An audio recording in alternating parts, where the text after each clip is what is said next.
Hi, welcome back guys. This is your friend, the MHA What If with another fanfiction. This is the first part of What If Deku Found a Family in Shouta and Yamada? All credits for this video go to their respective authors, so please support the real author. Check out the link in the description for more details. Please give this video a like and subscribe to the channel if you want more videos like this. Now let's get into the fanfic. It's a day like few. Japan is not exactly a rainy country, but that doesn't save it from the weather becoming capricious sometimes, painting the sky a dark gray, calling Zeus so the thunders and lightnings will be present, letting the heavy rain fall on the streets of the city, thus making it impossible for most activities. Today is one of those days, one when the water flowed from the sky was so powerful that even the sharpest sight would be affected. One of those days where everyone stayed at home because going out to work or doing anything was really dangerous, among the rain, the rays, the short field of vision and the slippery streets. Shouta Aizawa couldn't be happier that it was so. He did not consider himself a lazy person, but if he could stay home to sleep as long as he could instead of doing his responsibilities, he preferred it that way. In addition, they had felt years since she had a day alone with his husband. He had been married to Hisashi Yamada for an average of 2 years. Once the two were able to establish themselves as professional heroes, get jobs in the same school where they had studied and buy an apartment for both of them, after about a year Hisashi was the first to take the step to make their relationship more formal. They had been dating since their time in the UA. During the whole first year they remained in a kind of perpetual flirting. Around their second year Shouta was the first to kiss Hisashi, who gone crazy and asked him for a more stable relationship that lasted all third year and remained active while climbing the mountains together to professional heroism. Later, when Shouta got his job at the UA as a professor, Hisashi followed him, using his English skills to be easily accepted. Sometimes Aizawa wondered how Yamada was able to manage a life as a professional hero, teacher at the UA and a host of a fairly popular radio show without collapsing from fatigue at some point. That is why he is grateful for that kind of day, where the two had the perfect excuse to stay at home to laze, as they had not done for so long. Shouta stirred in bed, unwilling to get up so early even though her husband was already more than awake and preparing breakfast. He could know that thanks to the noise that reached his ears from the kitchen and the aroma that invaded his nostrils delicately. However, he knew he couldn't live in bed. Even if he wanted to do it, he needed to get up and eat to survive. So still struggling with the sheets that bound him, he got up. Under the stairs between yawns and as he imagined, Yamada was already in the kitchen, with his generally ruffled hair tied in a slightly strange ponytail, with strands coming out here and there but that somehow managed to look perfect. Although maybe it was Shouta, thinking that everything Hisashi did would be just perfect. His husband noticed his presence quickly, turning to him with a smile and staring at the coffee maker, where Aizawa's delicious dark roasted coffee was ready, before returning to her work in the pan. That was another thing he loved about their relationship, the fact that they were both able to understand each other without words, a notable advantage in their battles. When they fought side by side they did not have to waste time devising a plan out loud, because only with a couple of looks and gestures would they tell the other what they had to do. That is why he had married that man without hesitation. From the moment he asked for it, Shouta did not want to lose a second in absurd planning, almost dragging Hisashi to the civil registry to marry that same day. But Hisashi insisted that they would have at least one small celebration and Shouta could not refuse, while it was still within the term small.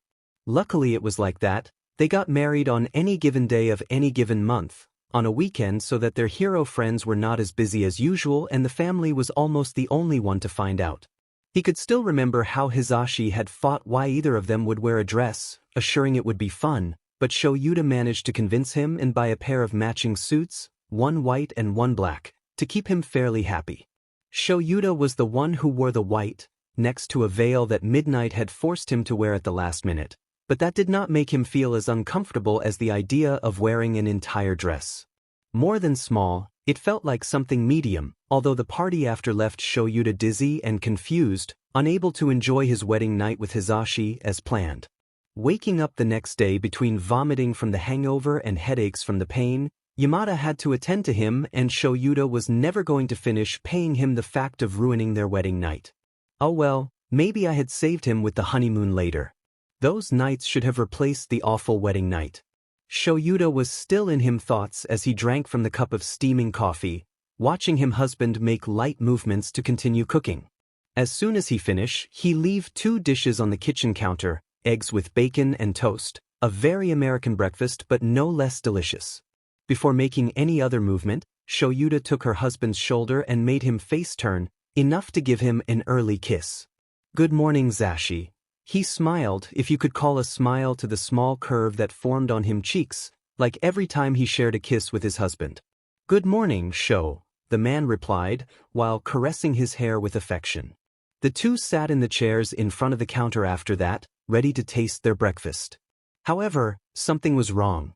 Shouta could read Hizashi as an open book, even if he believed otherwise or thought he was able to fool him. For what he liked now, he leave his coffee making a face. His husband was very quiet. Aizawa was more than used to the constant noise of his husband, his endless talk, and always listened to everything he had to say. So the fact that he was silent, especially on a day off and at breakfast time, indicated that something was wrong.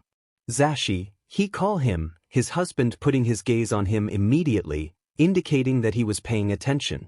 "Something is bad." It wasn't a question, it's a brief statement. Hizashi made a face, folding his usual smile toward a corner as if he were uncomfortable. That only confirmed Shuta's suspicions. "What's going on?" he asked without more, leaving the coffee cup aside. Then the man in front of him took a breath. Shouta prepared himself mentally because he was sure that the subject he would take was a really delicate one. Hizashi didn't act like that before anything. "I don't have idea how to say this." Hizashi started, scratching the back of his neck. Gesture he do when he was nervous. "It's something bad?" Aizawa asked, more worried. "I don't know.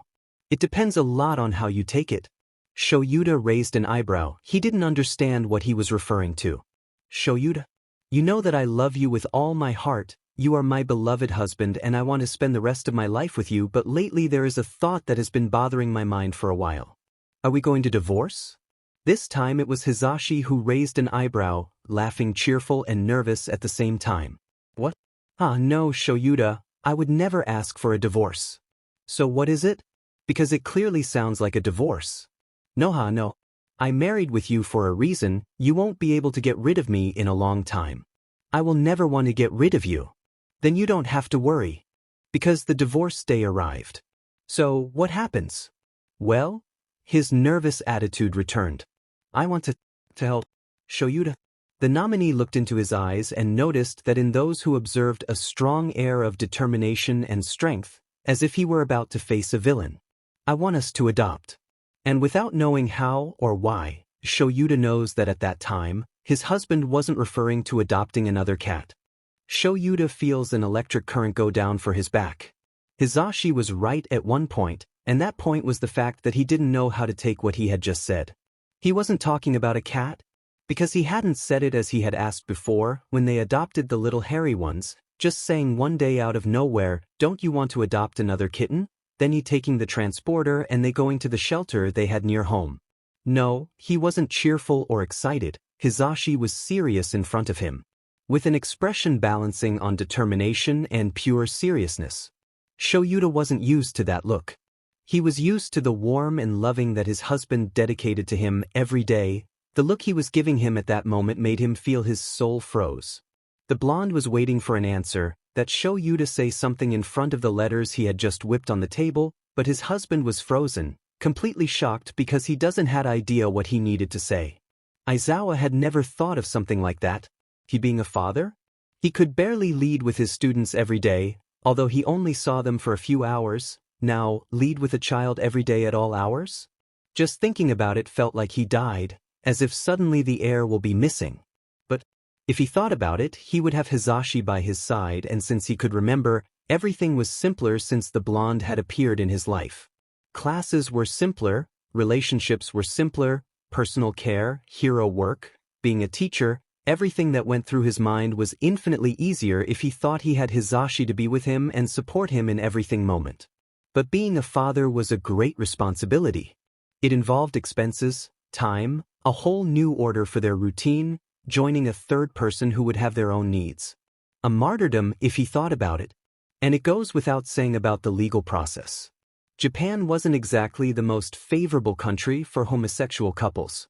In addition to that, would involve filing an application, going through interviews, quality studies, coexistence, field study and above all, choose to their son.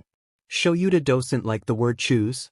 That word tasted bitter inside his mouth and made him feel as if he was choosing an object and not a person, as if the children were something he could choose for discard and improvement. It made a stir in his stomach. But his husband's gaze was determined. He was determined to do so. It seemed that he had been thinking about it for a long time and had finally taken it out of his chest, hoping that his husband would agree with the decision. Yamada couldn't force him to anything, and Shouta, although he doubted that he would, he had chills when he thought about what would happen if he said no. His husband not only looked determined, in his eyes he could see a flash of longing, of happiness. Hisashi liked the idea of having a child. But Shouta felt insecure. He could barely take care of himself, and his husband hoped he would be able to take care of another human being. Fortunately, his cats weren't dead yet. With all the work he had, he always felt that he left them aside, and that's why the animals didn't give him much affection. What if that happened with his son? What if the little one felt that his parents they left him aside? Horrible words, thoughts and scenarios began to go through Shouta's mind at full speed, each worse than the last. But before he could get lost in that resounding notes that almost came out of his throat, his husband's hand touches yours. He looked up into his eyes. Was he looking at the floor? And found the calm he was looking for. Hisashi was smiling at him as however he had a crisis, light, loving and simple. A small smile that managed to convey that deep love. You don't have to answer now. He told to him. I know it's sudden, but I had to say it today or my throat was going to explode in the middle of the night. Then, the blonde took a lot of air and continued. It's just, I know we haven't been married for a long time or anything like that, but I love you and I know you love me enough to do this. I know that you will be an excellent father, honey, you don't have to have doubts about that. I have seen how you take care of your loved ones. Love, you don't have to be perfect. I'm not, and the family comes in hundreds of ways. We could be one of them. But you don't have to answer today, now, or in 5 years. You can do it whenever you want. I'm not going to get angry or anything like that. Then Shouta knew. His eyes filled with a revealing glow. He had took a decision. Hisashi. But he didn't have time to respond. His husband had already released his hand and he was about to get up from the table. Anyway, just think about it. Okay? You have a lot of time to respond. But Shouta got up in a jump, running behind Hisashi, who was already in front of the sink to wash his utensils. He hugged him from behind, running his arm around his waist and leaving his palms on his chest. Hisashi tensed. Was he going to answer him at that moment? He didn't think his husband could make the decisions so quickly. His knees began to shake. I know that I'm not the best couple and I'm not sure that I will be a great father as surely you will be. But if you think we are ready, if you really want it and want me to be by your side. Then he buried his forehead in his shoulder, clenching his chest tightly to attach it to him. Let's adopt, Zashi. Hisashi's eyes filled with tears, unable to contain himself. He left what he was doing and put a hand to his face to cover his eyes. The rain can be melancholic. A large part of the population begins sad and nostalgic when it rains, but that day at that time, Hisashi Yamada felt that the clouds of Japan, like him, were crying for happiness. Shouta knew this was going to happen. He was made the idea since Hisashi told him he wanted to adopt, but he never expected it to be as tedious as it really was. First of all, they had to prove that they were a legally married couple, and being them the type of couple they were, it was a difficult and annoying process so that they will accept the certificate as true. They were asked 1,000 questions about their marriage, about the other and about how they carried on their relationship, questions that Aizawa would have preferred to avoid, but he couldn't, not if he was really willing to do it. Once they demonstrated the veracity of their marriage and their certificate, they were only allowed to start the adoption request. Shouta wanted to pound his head against a glass when they told him that. The application process was an easy part by luck. They just had to complete a form about the type of child they wanted and about the income and attention they could give. That was easy, because they had already made agreements before. Aizawa couldn't stand the babies, The crying was one of the worst sounds that had desecrated his ears, and if he had the option, he preferred above all things having to endure it. Hisashi didn't contradict his husband, barely having time to attend him in the mornings and in the nights when he arrived from his program, just like Shouta, who was unable to sleep many times with his students' homework, didn't believe that spending more bad nights was an option. Babies know that was the first rule they had. In addition, the process for that was even more tedious than normal. So, they agreed that age had to be over 6 years. Some people would say that they preferred a child that they could educate from zero, but they wouldn't. They would feel better with someone who could clearly tell them that they needed, when and how, that they could express themselves and have confidence in them to talk to them. In addition, it was easier to become understand. It just seemed ideal. The sex was completely independent. Neither of they had any preferred over a boy or a girl, so it didn't matter much. Sex doesn't matter was quickly established as the second rule. What they had would be fine, although Shouta felt that with a daughter they would fight a little more. It wasn't too difficult. They too were very angry with the physical preferences part. Really? Was that a part that mattered? Were there people who filled that part with specific requests? Maybe someone who wanted a child similar to adoptive parents, to be able to appear, but what the hell does that matter? They left that part completely blank. They had an interest in giving any specific order about their son. They were choosing a child, not a product, no matter how it came from. They just wanted to give him the love that every person deserves from a family. The part about income was the most boring, all full of numbers and quantities. They made some quick calculations and filled that sheet with small marks on the boxes and varied numbers. They left the request with the kind lady of registration. Hisashi liked it a lot because she was the only one who behaved like a person and treated them normally and not like. He didn't even know how to call that kind of deal, as if everything was already automated. Although the regristo was tedious, in the end it was quite simple and they managed to put the request on time. The horrifying thing came just after that, because then came the appointments with the social worker. She was a strict, arrogant, and annoying woman. Shouta didn't even like her voice, cold and sharp, as if she were annoyed of everything she was doing. Hisashi could handle her easily, maintained her smile and her good attitude despite everything. Even if the woman was rude to him, he would continue to offer her a cup of coffee every time she came and offered to prepare it as she preferred. His husband asked him how it was possible he could do that, and he replied that he had a lot of experience leading with people of that type.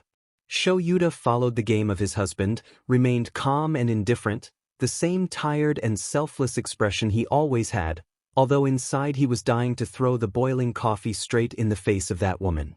She asked them simple questions. Luckily, she got more into the matter of her financial income, their work as heroes and as teachers, and on the part of Hisashi she asked a lot about him schedules on him radio show and how were him daily routines. If they had time and days off or not, the type of feeding they were carrying, if they felt stress, any medication, their sleeping hours, the time they spent inside and outside the home, things like that.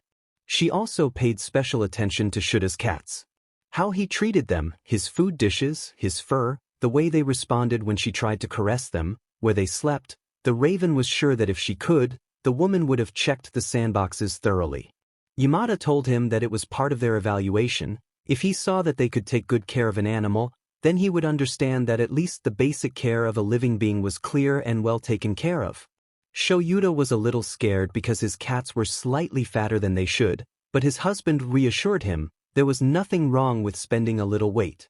They were in that at least a month and a half, between visits of the women, interviews and talks at the adoption institution, procedures with their employment, both in the UA and in the heroic field, and again, on the part of Yamada in his radio show, and their normal job. But finally, after exactly 2 months since they made the request, they were given an answer. They were approved. The worker told them that they went through narrowly, but when she gave them the sheet of notes, they realized that she evaluated them well. They lost points due to lack of time and their routines, a little extreme for a child, but they won many more in attention, demonstrations of affection and couple stability, a few points less in food, for Shouta protein bags, and it were compensated by the extras in cleanliness and economic income, which were a few levels above the box that said enough. Hisashi almost cried when, after all that, all they had to do was go to meet the children and choose one. It turned out that the worker lady was actually a very kind person, only that she had behaved abrupt because it was part of the evaluation to know how they would behave next to someone with that kind of temperament. Shouta supposed that Hisashi already knew it, but he was as surprised as he saw the new radiant and friendly attitude of his evaluator, so as he suspected, his husband was kind by nature. The woman in fact left several contacts with known orphanages, places where they could go to see the available children. He had contact numbers, web pages, addresses, and even some letters from the little ones. Hisashi was fascinated, looking at the small faces of children looking for a home and family, smiling in the photos. Shouta also looked, his eyes a little more lost than his husband's, carefully assessing each child and trying to guess what he would find in each institution. They too were trembling, nervous, and excited at the same time. It had been a journey, but they could finally do it. They can adopt. Right now it was only necessary to review the information of the orphanages to schedule appointments in those that seemed best. They couldn't avoid feeling as if they were choosing a product, but the adoption was like that, a choice. A special one, where the little child they chose would become part of their small family. That simple thought made them dizzy. Where would they go first? Shouta realized in an instant that making their choice would be really difficult. But easy, because Hisashi couldn't decide. They had agreed that they would only have one child, only one adoption for the moment. Maybe after a few years they would think about doing it again, but pass for that process again. They would have to think about it well, but it seemed that Yamada had forgotten that little detail, because every child he saw was a child he wanted to adopt. The pages had pictures of the little ones that were available, and Hisashi seemed charming with each of the little faces that were visible on the screen. Everything seemed perfect, until the day of his first scheduled appointment arrived.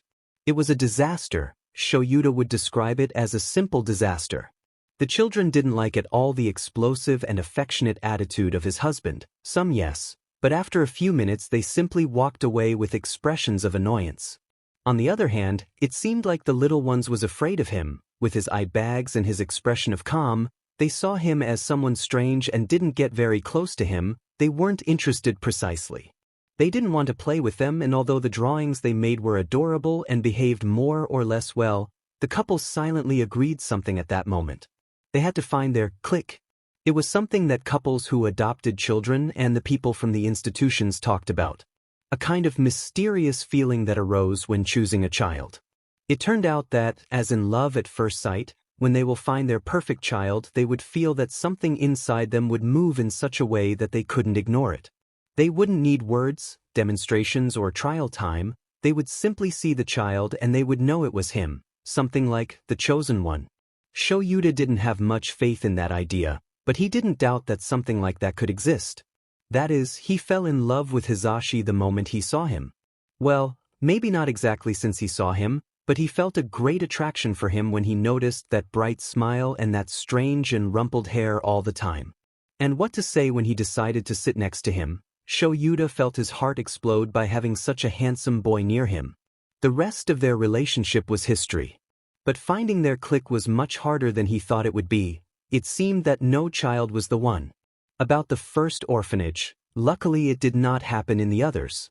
In other places, the boys seemed to adore Hisashi and others came closer to talk to him, mainly the girls, who were curious to braid his long hair and his capture scarf. But none gave them that air. Of course there were some that caught their attention and were already on a list of possibles, but none was 100% sure of wanting to have any of them. Not because they won't like it. Hisashi loved every child and Shouta agreed to any choice. But they were simply not 100% sure and didn't want to make any mistakes. A child had to be completely loved and wanted, even if they was adopted. Their list of possible ones was reviewed every night. They analyzed the pros and cons, but Shouta felt insecure, because no child could cause that glow in his husband's eyes, the one that all the other adoptive parents had. It turned out, their click was in the place they least expected. Just when they were about to give up on the search for the perfect child and adopt that blonde girl with pigtails they met in the fourth place they had gone, they learned about the place. It was a small home where there were usually about 50 or 60 children. In that one there were less than 30. It was a cross between a nursery and an orphanage. Some children stayed there all the time and were on adoption lists and others, only stayed for a few hours to be cared for. It don't appear on any orphanage list for the same reason, so they had to find out about it through the social worker, who offered for them as a last option because she met the women who worked there. Hizashi said that would be the last one. They had literally traveled every orphanage and home they had access to. If they didn't find they there, they wouldn't find they anywhere. Shouta offered to do it outside the city, even outside of Japan, but his husband refused. The process for that was still longer than the common one, and he had no encouragement for that. In fact, the day they went to the household, Hizashi wasn't encouraged. Shuta's heart ached every time he would see his husband in that way, with an almost sad expression and discouraged eyes, his face hiding in the scarf he wore around his neck. Upon arriving at the place, the first thing they found was that it was very old. It wasn't exactly a house in ruins, but it was very worn. The walls were cracked, the floor full of unknown stains, the yellowish painting, some windows were broken, and everything in general smelled damp. However, the atmosphere was strange. It felt strangely warm, as if everything there was perfect and well-educated, as if humility were in each of the souls present and the family atmosphere spread through the place. But was something there, Shouta could tell? The atmosphere was too much? It was as if everything there was a simple appearance, as if something was wrong and they just wanted to pretend they were the best educating children. Hizashi felt it too. Everything in that place was like, too much? Perfect. There was a slight hint of something unknown that floated through the air. They tried not to pay attention to that. Their concentration must be in the children, but they couldn't, because all their suspicions were confirmed as soon as they met the little ones. They looked like robots, as if they were trained to obey already established orders in addition to the good manners they were supposed to have. They played and everything, but Shouta never felt such false behavior on the part of some children. They seemed dull, as if something dreary was spreading over them, forcing their behavior to do only what they need to do. It seemed that they were in one of those horror movies where they accidentally run into an abandoned or haunted orphanage, where children without soul lived. The attendant women's, however, they were animated. They seemed more alive than all the children they were in charge of. Hizashi even tried to joke by saying that they were surely stealing the youth from the little ones. Curiosity couldn't be more with either of them, and in the end, Yamada was the first to ask what was happening. Bad idea, because the attendant woman's almost cried when he asked. It turned out that one of the mothers, or those in charge of the place, who was worshipped by children, had died many years ago, and that day was the anniversary of her tragic death. That is why the children didn't had a pinch of cheer to introduce themselves. The heroes couldn't avoid feeling bad for them. They needed to do something to brighten their hearts, because being a hero not only involved helping those who needed you physically, but also mentally. Part of their job was to make everyone keep calm and were happy. That is why, at lunchtime, Hizashi came up with an idea. Well, it really wasn't that it had occurred to him, it had just started because he threw a pea in his husband's face while they ate to get his attention. Bad idea. Shouta returned to him a breadcrumb. Then it started. First they were just them, throwing food like crazy like they did at the school time. But after a few minutes, a giant food war had formed in the dining room, where all the children ran around here and there stained with food and with it in their hands, ready to throw it towards their peers. Everything was laughter and games. Even the women in charge were laughing and throwing mash rations in any direction. It was a fun moment, until one of the girls screamed more in disgust than happiness, as if they had really attacked her. Everything stopped then. The attendant women's went to her quickly, to see what happened. Ryusuke, one of them said. What's going on? The girl with a frown pointed behind her, at a smaller boy with green hair, freckles and the eyes of an emerald so powerful that they could compare it to the gemstone. Then it happened. Hizashi looked at him and it happened, that movement that seemed to turn his whole being, that throbbing that made him vibrate from the inside out. And Shouta saw it, that sparkle in the eyes that he had been waiting for and longing for, was there, so intense that it rewarded all the time it had taken to appear. It was him. It was as they were told. They didn't even need words or any comments from the child. Don't even get close, let alone spend some time with him. If not, they simply knew they were facing the right one. They hadn't doubt, that was without a doubt, their child. And when he looked back at them, the idea did nothing but be even clearer, if possible. When the emerald eyes of the little boy connected those of Hizashi, When he felt observed, that same brightness managed to appear, corresponding equally to the eyes of the adult who were looking at him. Even his mouth opened slightly, as if he was surprised at what he was seeing. Hisashi smiled, in such a protective and sweet way that his intentions couldn't be more printed all over his face. It was a smile that was full of silent promises of love. To their fortune, the little boy corresponded with another smile, more trembling, as if he was afraid of what might happen after that moment. The three seemed to know, even without the words involved, it was as clear as water. They had made their choice. But for the couple's bad luck, they didn't even allow them to get close to the little one. They tried to walk towards him as fast as they could, once their choice was clear, but even if they had run they couldn't have arrived on time. Midoriya. The same woman who spoke before took the floor, however this time her tone was severe and punishing. What did you do this time? The green hair didn't even have the opportunity to speak. The girl immediately answered for him, just as irritated as before. He threw me wasabi in the hair. It stings, she said as she crossed her shoulders. Midoriya, apparently that was his name, just looked down at the floor and remained silent, while listening to the women's reprimand. What am I going to do with you? The woman had an annoyed tone in her voice, as if that wasn't the first thing she had to solve. To the corner of punishment. You will have 5 minutes there. And she said no more. The boy just looked sideways at Hisashi, sadness reflected in his gaze, and ran down the hall, accompanied by one of the women chasing him.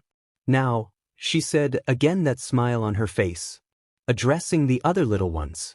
What do you think if we all clean ourselves with the playground sprinklers? The children immediately shouted a sung and content affirmation, all lined up going out to the playground, while Shouta and Hisashi just watched them. Are you coming with us?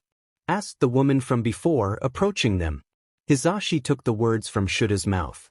Can we talk to the boy from before? Midoriya. The lady in front of them frowned, between surprised and annoyed. She answers severely, I'm sorry gentlemen, but Midoriya is in the corner of the punishment. You can talk to him when his punishment is over.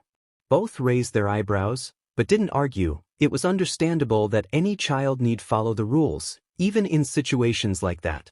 Shouta put a stopwatch on his watch while they went out to the playground where the children were already playing with the water. For their fortune they were more animated. Some of them invited them to play with water even though the cold could be felt in the air, playing among all innocently. However, they weren't very interested in them anymore, not that they were rude and will be indifferent, but their minds were already occupied, thinking of that adorable little face full of freckles. They stayed with the rest of the children until Shuta's chronometer released light beep, indicating that the waiting time was over. They walked in the middle of the children, in the direction of the same woman they had spoken to before. Excuse me? Shouta started. Oh, it is true. She don't even let them talk. I still don't introduce the children. I don't really think it's kids. Again the woman interrupted Hisashi. The children immediately turned to see her. It's time for the presentations. Go dry and put on something clean, you know the protocol. They seemed more excited than before, with more life illuminating their little faces, and seemed excited to introduce themselves. The two couldn't help feeling bad about interrupting them. It isn't really necessary, Shouta said, her voice whispered. We have already made our choice. The lady raised an eyebrow, her face twisting in a strange grimace between disgust, disagreement, and misunderstanding. Have you really done it? That is, you still don't know the children at all. You should need think it better. It seemed like that day they would spend a lot of time being interrupted. You don't want to make a wrong choice. Wrong? Could they be wrong choosing a child? That idea made their bowels burn. Again, they treated children as if they were simple objects and not people with conscious feelings. However, if it seemed rude not to listen to children even if it was, Hisashi hadn't heart to tell them that he didn't need to introduce himself, and Shouta didn't really want to talk. So, not responding to the woman, they followed her to a small game room, where there were colored rugs and several tables with small chairs. Besides, that was a good opportunity to hear the voice of little Midoriya. They wondered what his presentation would be like, what he would say to get to like them. Although they already knew they wanted him, there wasn't doubt that it was their clique. After a few minutes waiting, the little ones arrived ready to introduce themselves, But again their attitude had changed, except that this time they were actually nervous, some fiddling with their hair and their fingers, while others looked at the ground. With their eyes they looked for the little boy with green hair, trying to find him and pay attention before everyone else. Hisashi found him quickly, pointing to Shouta with his eyes, the two focusing their eyes on him. He was wearing an adorable all-might navy blue shirt, with the hero's hair drawing in the middle and the phrase, "I am here," written below, in large and phosphorescent letters. He also wore small light brown shorts and white sneakers, walked playing with the hem of his shirt, although with his gaze he also seemed to look for something. When his eyes met Hisashi's again, he smiled in relief, apparently finding what he was looking for. His little fists clenched. The two understood that he was nervous but determined. Hisashi thought he was adorable, as if he were a little hero in training. If they were honest, they would have liked to just lift it in their arms and take it as soon as they could, but they hadn't problem knowing him a little more. And good? Finally, a woman different from the one who had been interrupting the couple all day, took the floor to address the little ones. Who wants to be the first? Immediately, the green-haired boy raised his hand, but as if she didn't see him or wasn't there, the woman completely ignored him, looking everywhere except at the raised hand. Shouta raised an eyebrow. Why did she deny him the word? That is, yes, sometimes even he was bothered that the same person was always the only one who answered his questions. Sometimes he tried to give opportunities to his students, but if they refused to participate, he had the obligation to give the floor to the person who raised his hand. But no, it seemed that they didn't want to grant Midoriya privilege, who still didn't lower his hand from the air. Okay, the woman spoke again. I think we better start alphabetically. Hisashi was about to interrupt to tell the woman that the green-haired had been calling her for a while, but Shouta interrupted him, sensing that something bad would happen if he say something. Gradually, children began to introduce themselves for the adults, but they simply no longer listened to them. They didn't want to be rude, but once they had finally found their clique, they had an interest in other thing than talking to the child and signing the paper that would allow them to take him. They remained disconnected until it was Midoriya's turn to pass. Then, the two even settled in their seats, ready to put all their attention in he. My name is Midoriya Izuku. I'm 7 years old, my birthday is July 15th and my best friend called Bakugo Katsuki. My favorite things in the world are the Katsudon and the heroes. I want to become a hero to save people and do good for everyone, even if it's dangerous or difficult. I want to be like All Might. Shouta and Hisashi were practically crying. Not only because the tone of their future son's voice sounded terribly tender, but also because the boy was very sweet. The sense of wanting to be a hero was implanting in his veins, with his small gaze full of determination. Therefore, the two were surprised when they heard everyone start laughing loudly. Izuku blushed and his small hands clung to the edge of his shirt, embarrassed. You can't be a hero, Midoriya. You're a quirkless. One of the children pointed he mockingly. Even so, I'm going to be a great hero. Yamada wanted to cry even more and Aizawa wanted to kick all the children. Were they really making fun of a child's illusions? For the love of God. Yes, he had his policy with students who hadn't potential and were only young people with too many expectations, but Izuku was a child. A damn little boy. Not even he could be so cruel. It bothered him that even the women in charge of the place were laughing, calling the next child still laughing. After the turn of the green-haired, the heroes stopped listening to presentations and once they were all done and the mothers asked the children to retire to continue doing their homeworks, they seized the moment and approached Izuku as quickly as they could. And good? Asked the woman. What did you think of the children? Do you need time to choose? Shouta was trying to see behind her, to see what Hisashi was doing. Not really. We have already made our choice. Well, the woman sounded completely surprised. Really? I don't think you should make this decision so quickly. That is, if I were you, it would take me a while to... That won't be necessary. Hisashi spoke behind her and Aizawa almost sighed in relief. He had Midoriya in his arms, the boy was clinging to his neck and had a huge happy smile on his face. However, the women around him raised an eyebrow, while a grimace twisted in their faces. Do you want Midoriya? Shouta went to his husband's side and also took the hand of the green-haired boy, who laughed tenderly for him. Yes. So if it doesn't bother you, we would like to start with the adoption process. Could you teach us? The oldest woman interrupted him. I'm sorry. Her normally sweet and kind tone had changed to a severe and cold one, her eyes closed with authority. But you can't take Midoriya. The boy trembled in the blonde's hands and the husbands looked at she in surprise. Sorry? Izuku is shaking, sitting in Hisashi's hands, hiding his face in the neck of the adult who's holding him. The couple heard the woman say they couldn't take Izuku and they stepped back, a defense instinct to protect the child. Their faces reflected the doubt, concern and sadness that they felt. Excuse me? Shouta was the first to ask, while his husband made sure Izuku was fine. You can't take Izuku. The woman's severe tone was reaffirmed, she was getting closer and the heroes refused to leave her be close to the green-haired boy. He belongs to us. Belong? Shouta raised an eyebrow again, this time he was getting angry. He's a child, it's supposed to be an adoption institution. Why can't we take him? You can't adopt him because he has to stay here. Again, the woman extended her arms in search of the child, who only wanted to hide with Hisashi. His mother would have wanted it that way.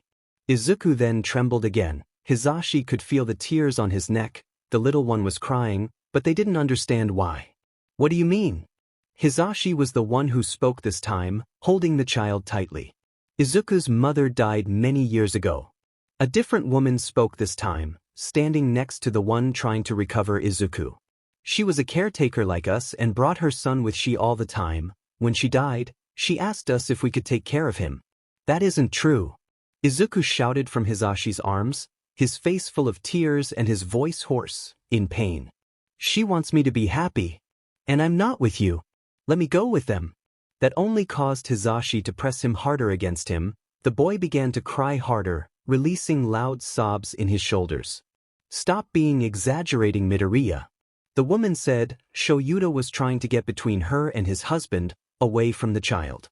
Anyway, whatever happens, he hasn't records in the adoption chains, so he can't be adopted, so he will stay with us if they allow us to. If his mother died and he has no father, his custody is the responsibility of the government, and therefore is possible to adopt him. Try to explain the raven, surrounded by women who wanted to get close to the child. Okay, let's do something. The oldest spoke again, crossing her arms. If you don't say nothing about this and return us to the child, we will give them a monetary cost. You know what you are doing is illegal, right? We just want the best for Midoriya, he's happy here. He said no, he's crying and screaming to get out of here. He's just being a little exaggerating. Midoriya is sentimental. I'm sure you don't want a son who doesn't have quirk and is much smaller than a normal boy. He's a precious child. Hisashi said. Quirk or not, he's a child with a bright spirit and a big heart. I don't have to be with him to realize it. He's special. Izuku is? Don't dare to pronounce that name. She screamed and her tone of voice made the couple move forward again in horror. That is the name of a boy who killed his mother and caused his father to leave him at the door, thus having another mouth to feed. He is the one who should be grateful that we take care of him. Mom didn't die for me. It was the second time Izuku intervened in the conversation. He seemed to be used to it, crying with affliction. She got between that villain and you're a cursed child. Izuku trembled again, unable to answer anything else after that. It's better that you give us Izuku. Another of the women took the older woman's shoulder. You better leave the couple alone. A voice different from everyone present was heard at the door, causing everyone to look over there. To Shouda's surprise, the social worker who had recommended them that place was in the establishment. He looked at his husband sideways. I sent her a text a few minutes ago. The blonde smiled triumphantly. I had my turn free. She affirmed with a smile. Minutes later, they were in front of the reception door, with their friend at the desk analyzing and discussing the situation with the mother's book and documents in her hand. As you can see, she started. The document states that if the child doesn't have an adult relative who is responsible for his position, his custody becomes the property of the state and therefore, part of the adoption system. His mother would want it. I'm sorry. The social worker interrupted the old woman who wanted to speak. But if there is nothing in addition to your word to affirm it, if there isn't document or message before the government, I can't make that wish valid. How do we know that they are fit to take care of he? How do we know they have the necessary resources to do so? That he will be happy? Another of the women spoke. The social worker looked at her. Well, they have studies and socioeconomic analysis carried out and validated by the government. It was a little while ago, so they are up to date with their approval to take care of a child. This institution, on the other hand, she looked around. I think it had its last revision in 2007, so you could have serious problems due to lack of updating. The caring mothers looked at each other for several minutes, muttering a little. Hisashi and Shouta, meanwhile, played with Izuku, trying to calm him down in that situation. Finally, the mothers spoke again. What can we do to avoid all that? I don't know. Again, the social worker was smiling. Maybe, if you let these men take the child they want, and let me do a complete review of this place, nobody will have problems. We would love to deliver Izuku to them. The older woman spoke again. But we don't have the adoption papers up to date. As you said, Izuku doesn't have a registration or papers. What a curiosity! The social worker said, a big smile on her face and a folder with papers in her hand. I have adoption papers here, I can sign them for you, and I was looking for some records. Izuku has a birth certificate and proof of study at a local primary. I am happy, we will not have many problems. No one spoke after that. Reluctantly, the women followed the process that the social worker was indicating, and in the end, she addressed the husbands, who were still playing animatedly with the little green-haired boy. She smiled at them. The process is complete, just missing that Izuku pack his bags and go with you.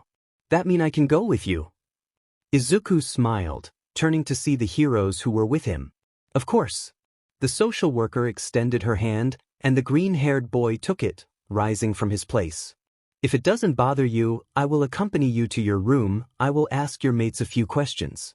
A few minutes later, Izuku was returning at full speed with a small bag in his small hands.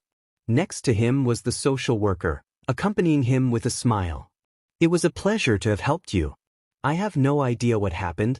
This place isn't as I remembered. Anyway, I hope your little one hasn't had many problems. She assured, caressing affectionately the hair of little Izuku, who was smiling.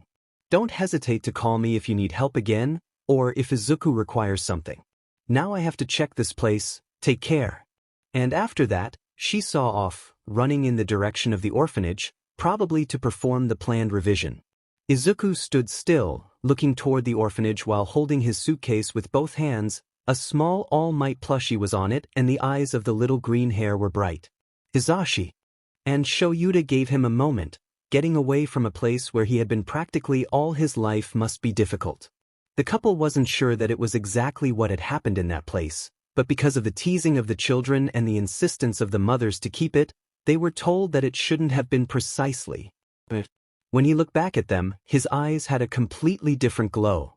He seemed happy, between excited, curious, and maybe scared. His smile faltered. As if their minds were connected, Hisashi and Shouta extended their hands, offering them to Izuku. Are we going to home? The boy nodded slightly and approached with caution to take the hands offered. Taking a deep breath, accompanied the adults to the car. The great adventure began. Day 1, Thursday. The first day wasn't as hectic as the two husbands expected. When they went to the orphanage, it was around 5 p.m. and they left there at about 7 p.m. Being that it was a bit far from their apartment, they arrived at 8 p.m. home. By then, Midoriya had fallen asleep on the trip. He's too adorable. Hisashi whispers to Shouta, while carrying the little green-haired and taking him to his room. Before adopting, the couple had removed from the guest room all the disaster they had accumulated in it for a while, not having many guests to stay. They were literally years of their marriage gathering garbage and things they wanted to keep in that small room. Even if they had a closet where they could be stored, this was a smaller space, without enough space to have everything they wanted inside. Therefore, they had to get rid of all the things that they weren't really going to use to make room for the child.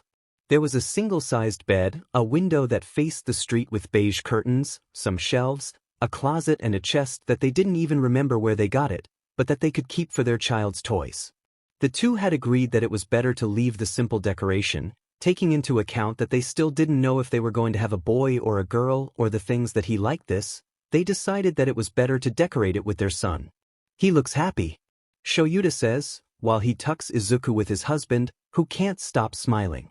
The boy snores slightly, with a small smile on his face. He's happy to be right where he is, clinging with his little hands holding up the little plushie of all might that he has. Once they make sure the child is well, they both go to dinner in the kitchen. "He's definitely our clique," Hisashi affirms, while putting on an apron. He's so tender, small and full of freckles. It's seen that he's a little energetic and he wants to be a hero. Don't you think it's wonderful? He's a good boy. Shouta helps his husband in what he can. His culinary skills aren't the best thing in the world, but he isn't happy leaving all the work in the hands of the blonde. He behaves and likes to play. I think he will love you. Don't be modest, Sho. Izuku is a great boy. I'm sure he will love you too. The Raven didn't want to say it, at least not out loud, but he still felt a little nervous about the whole thing. Of course, Shouta had been told for years that he would be perfect for being a teacher and dealing with children, but taking care of them for a few hours was completely different from having to take care of one every day at all times. The idea didn't bother him, of course not, but he felt that perhaps he wouldn't be precisely good at it. He didn't like human contact. Sometimes he had a terrible mood for days. His sleep schedules were divided between sleeping at all times and not doing it completely for days. Work kept him busy and his risk as an underground hero was greater than any hero on the surface. He felt nervous thinking about whether he could ever take his stress off with his son, or worse, not being able to create a healthy bond with him. Hey! Suddenly, Shouta feels his husband's hand on his shoulder. He should keep thinking for too long. "We'll be fine, Sho, we were approved, remember? If that happened is because we are prepared for this, both of us, like a couple." He says that while intertwining their hands, looking into his eyes and smiling. The Raven suddenly feels like all his insecurities leave his body. He too allowed give him a slight smile. "Do you think we should wake him up for dinner?" He questioned, trying to divert the subject. Hisashi releases it, to return to the pan, muttering and thinking about the possibility. "Nah, I'm sure he had a hectic day, let him sleep. Besides, I don't think he went to sleep if he was really hungry. I worry if that is the case. We don't know what those mothers did to him. Because of how they treated him, I don't think they were precisely loving. They're silly. Holding a grudge against a child because of his mother's death, I don't think Izuku really wanted it. Maybe we should ask the social worker that story. It's a sensitive issue and we have to be careful when dealing with Izuku."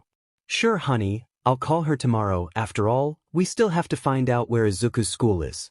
"Should we change it to a closer one?" "I don't think it's necessary. It's impossible that Izuku hasn't made friends. I don't want to have to put him in a situation where he has to start over. Right? So when do we get back to work?" "Within a week, Sashi, both the hero work and in the Yudere, specifically on Wednesday." "Your show?" "Also on Wednesday. I think it's enough for Izuku to get used to the routine. Do you think it's okay to take him to the U.A? I mean, I know he wants to be a hero and everything, but I don't want him to be discouraged someday." Hisashi thinks about it, while the two sit down for dinner. The truth is that being a hero without a quirk is such a difficult job that not calling him impossible was precisely almost impossible. The couple need to take the little one to the school of heroes due to their jobs and the child's age, that they couldn't leave him alone for a long time and they don't have the necessary income for a nanny. Feeding his dreams watching future heroes train could do two things. 1. Encourage his dreams more without being able to see too much of the reality you are living. Or 2. Disillusion him due precisely to his reality. However, they didn't have many options and the impossible could sometimes be possible, so they really had to carry it. Take it, but keep it a bit away from practices and students. We will do our best. They really didn't want to be cruel, but life was sometimes hard for some, and although the illusion of a child was something that should not be broken under any circumstances, not submitting it to its reality and letting it fly could affect it when it comes to a account of what destiny has prepared for him. They finish eating in relative silence and around 10 o'clock at night, after finishing cleaning and seeing that Izuku still didn't get up, they decided to go to sleep. To their surprise, it costs them nothing to fall asleep. Day 2, Friday. Shouta isn't sure if he should count the first day like the previous one or like that, when Izuku is already awake and active. The child wakes up at 8 a.m., and the husbands fall asleep as if they had completely forgotten that they now have a child to care for. So how do they remember that? Well, when in the next room they can hear laughter and running around, as well as the meow of a cat. As if someone had activated some kind of switch in Shouta's mind, he gets up almost running to see one of his beloved cats. Then he sees it. Izuku is more than awake, happily running around Yuri, his yellow kitten who is now on a shelf, waving her tail as if mocking the little boy for not being able to catch her. Seeing that the danger was nil, Shouta yawned again and leaned over the door, watching the green movie stretching its arms in the air to catch the kitty. "Good morning, Izuku." He says it's sleepy, although his now son is more than awake. "Good morning," announces the child with a funny voice. "I see you met Yuri." Shouta approaches the cat, the animal approaches the raven and stays in his arms. The man can almost feel the boy's bright eyes on him by catching her so easily. "She's a little violent, but she won't attack you. Just need to try to be a little slower with her." Obeying, Izuku slowly approaches the kitten and gently caresses her ears. The kitten responds with purrs, bringing her head closer to the child's small palm. However, as expected by its owner, she ends up fed up after a few minutes and jumps from his arms to go to the kitchen. "Then I'll introduce you to Shuri and Victor." "We have 3 cats?" It's the first thing Izuku asks. His voice sounds completely fascinated. "Yes. One of them is from Zashi and the others are mine." "Can I see them?" "Sure. But first, we need breakfast. Do you want something special?" The green-haired seems a little surprised at that question, tilting his head to the side. "Can I choose my breakfast?" "I don't know if I'm surprised." Think the raven, remembering the attitude of those women who took care of Izuku. "Of course you can do it, but if it's very complicated we will have to wake up Zashi. I'm afraid I don't know how to cook very well." "What are you two talking about?" The voice of the named blonde is heard behind Aizawa. He still has his pajamas and slippers on, yawning. "Sho said I can choose my breakfast." "Sho?" They thought the couple of husbands. It seems, now the little one was addressing Shouta as he had heard it from the husband of the raven. "Of course you can, little listener. Ask for what you want, we will do it for you." Again, Izuku kept thinking for a couple of minutes and then timidly asked, "Can we make miso soup?"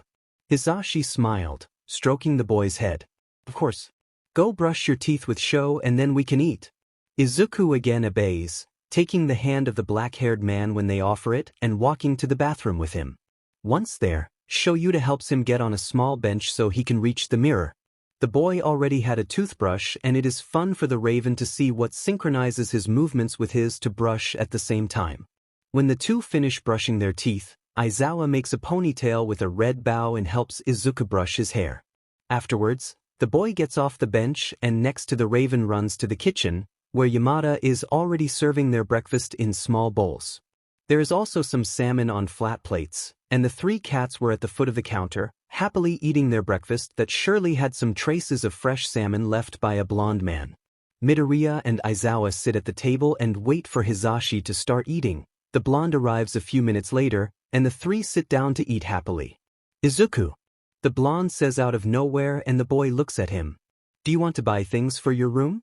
The little boy's eyes glow but he blushes and says lightly, "It isn't necessary, I like the color it has now." Yamada smiles calmly. "Don't worry, honey, Sho and I want you to feel comfortable with your room. I don't want you to spend a lot with me." "That's not a problem either," Shouta says. Izuku turns to see him.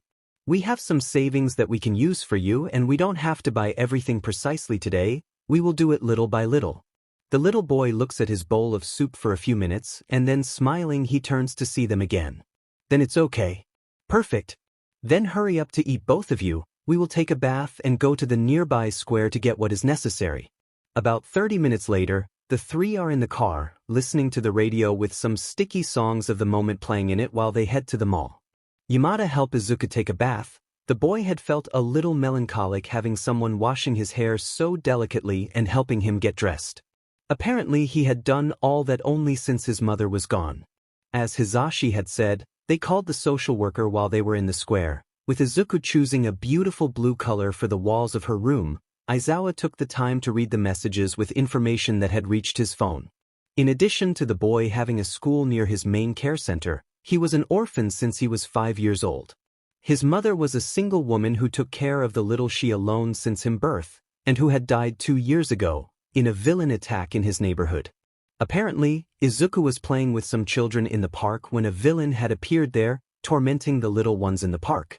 The green-haired, in his shock of fear, had stayed right where he was, and his mother had had to run to get between him and the villain's impending attack. Sad as nothing, a 5-year-old boy had seen his mother die in his eyes. An age where he was already a little more aware of what was happening. His father, although they managed to find him, had left the boy in front of the orphanage door where his ex-wife worked. And he had been cared for by the institution's mothers during those 2 years.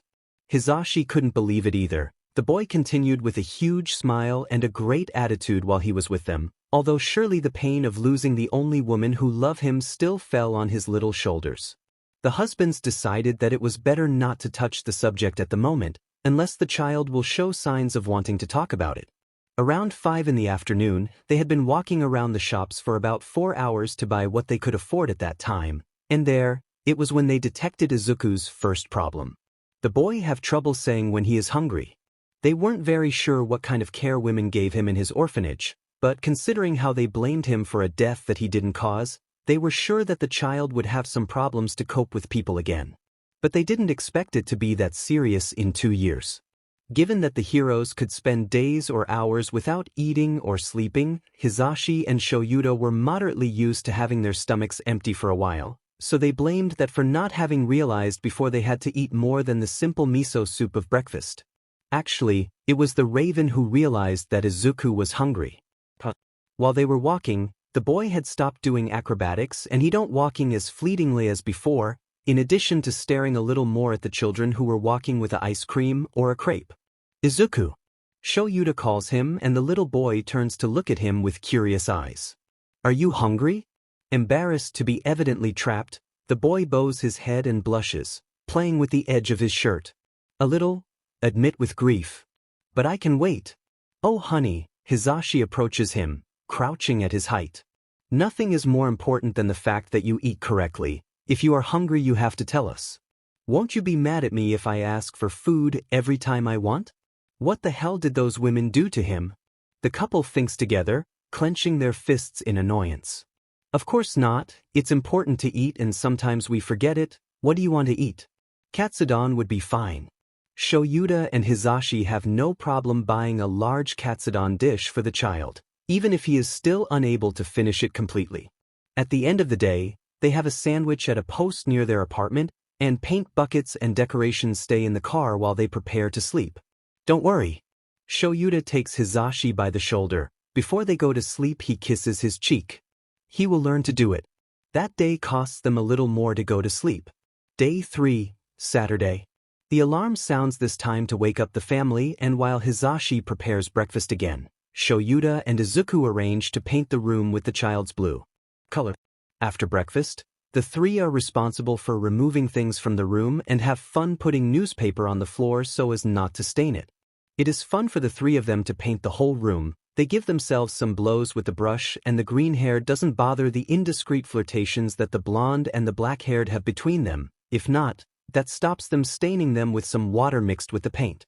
The cats have blue spotted legs and leave little stains all over the floor that Izuku likes so much that they decide not to erase them.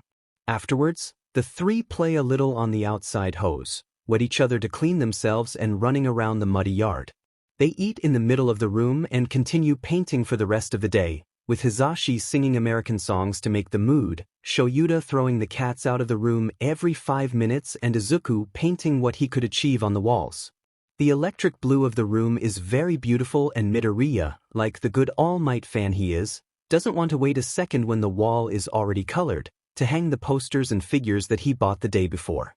However, they have to wait for the paint to dry, and after having a light dinner, Izuku has permission and obligation to sleep with the husbands for at least 2 days, while the paint dries. He feels comfortable being in the middle of the two adults, and as if it were becoming a pattern, that day they also don't have trouble to going to sleep. Day 4, Sunday. On the 4th day, the couple discovers Izuku's second problem. Because that day he dons wetting the bed. 7 years isn't a very normal age to wet the bed, but neither Hisashi nor Shouta bother, understand that it's difficult for the child to adapt to the new place. Also, how can you blame a dawning child crying in desperation and regret for what he did? I'm sorry. I'm really sorry. Izuku is crying loudly while apologizing for something that is definitely not his fault.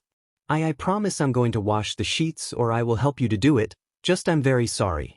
Hisashi and Shouta have a hard time calming the little one. The blonde sits him on his legs without caring much that the boy is still wet and the raven accompanies them, stroking Izuku's hair gently. It's okay, come on honey, stop crying, it isn't your fault. It's fine Izuku, we aren't angry with you, breathe carefully. When the green-haired child calms down, the couple helps him to bathe and they change the sheets of the bed, put everything in the washing machine and don't reprimand Izuku for what he did.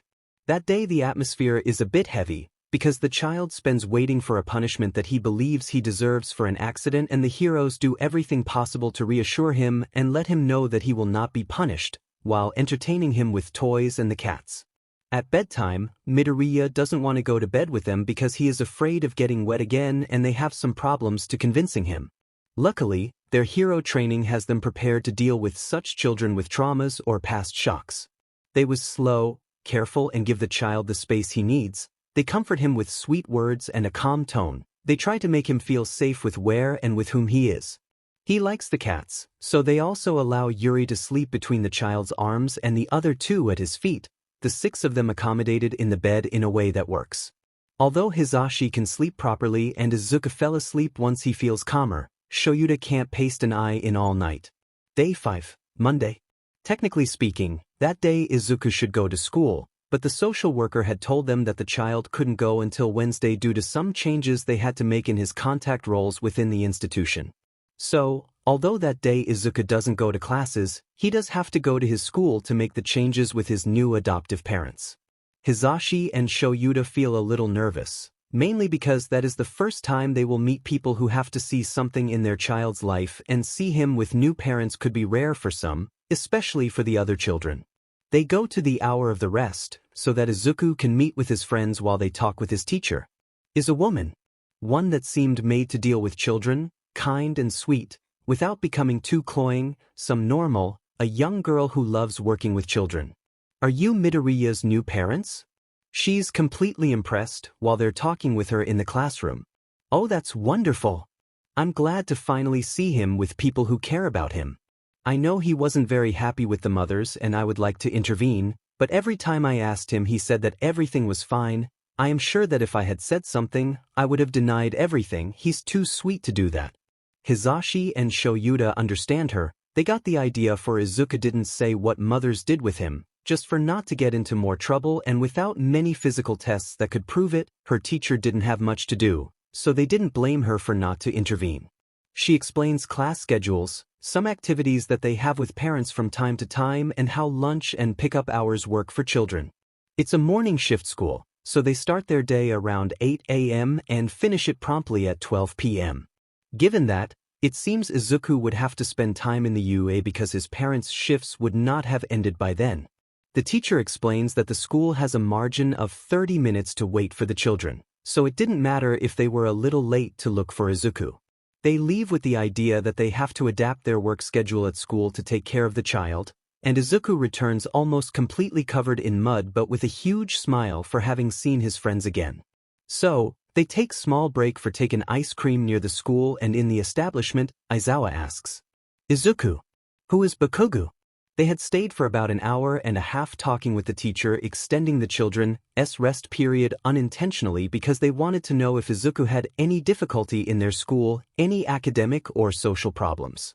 The teacher had told them that there wasn't problems, that Izuku was really a very intelligent child and that although it was a little difficult for him to play without having a quirk, he tried to adapt to the games of the other children and was well received.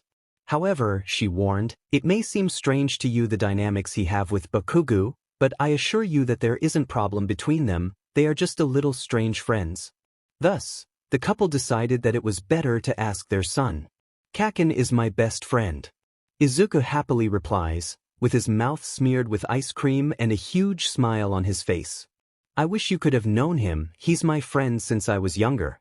They didn't ask any more questions and back home, while Izuku was sitting watching animated All Might shows on the TV and giving leftovers of his dinner to the cats, In no discreet way Hisashi and Aizawa commented.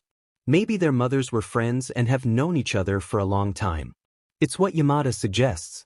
That is the second night that Izuku must sleep with them before they can fully accommodate his room. They sleep comfortably and there isn't much to think about that day. Day 6, Tuesday. That day is just as hectic. They have to put all the furniture back into Izuku's room and their backs and knees suffer for it. The white of the furniture contrasts perfectly with the blue color of the walls. The bed now has All Might-themed sheets, and the posters are everywhere, as well as the small figures that identify the hero. Shouta says that if he has to see just one more of those glowing smiles, he will probably vomit of what dizzy he will feel. I really tell you Zashi, if I see one more poster? His husband laughs and refutes him. Keep in your mind that Izuku is barely 7 years old. I think you still have much more time supporting the American and smiling face of All Might. However, the Raven accepts all that decoration because Izuku looks completely happy to have his idol everywhere, jumps on his bed telling his parents that someday he will be like him and treasures his action figures as if they were the last thing he would have in his life. Actually, the couple begins to think how Izuku would react to knowing that they were both professional heroes. Obviously they hadn't told him yet and the boy hadn't seen them wear their hero costumes in all that time, since their civil versions were quite different from the heroic ones, especially Hisashi, with his crazy hair. See him with that loose and simple ponytail wasn't what you expected from the hero of the voice, and that in themselves, they too weren't too popular in the heroic world. The boy would probably faint. But they would have time for that. After accommodating Izuku's room, the rest of the day is normal. The couple spends time organizing the things they need for the next day, that they return to their normal activities and taking care of their little green-haired, who is increasingly fond of them and cats.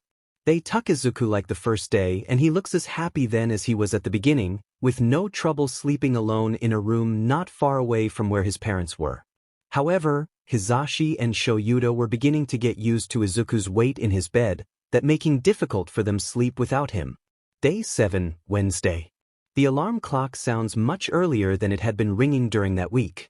Shouta definitely doesn't want to get up again so early and go to work with his students, but he hasn't have choice but to do it. While Hisashi prepares breakfast, he puts on his typical black suit and ties the capture scarf and glasses around his neck. After that, he goes to Izuku's room to wake him up and get ready to go to school. It is almost a surprise for him to see the boy with Yuri in his bed, the cat happily done in a ball in his arms. Izuku. Aizawa shakes him slightly. The child slowly wakes up, rubbing his hands and his eyes.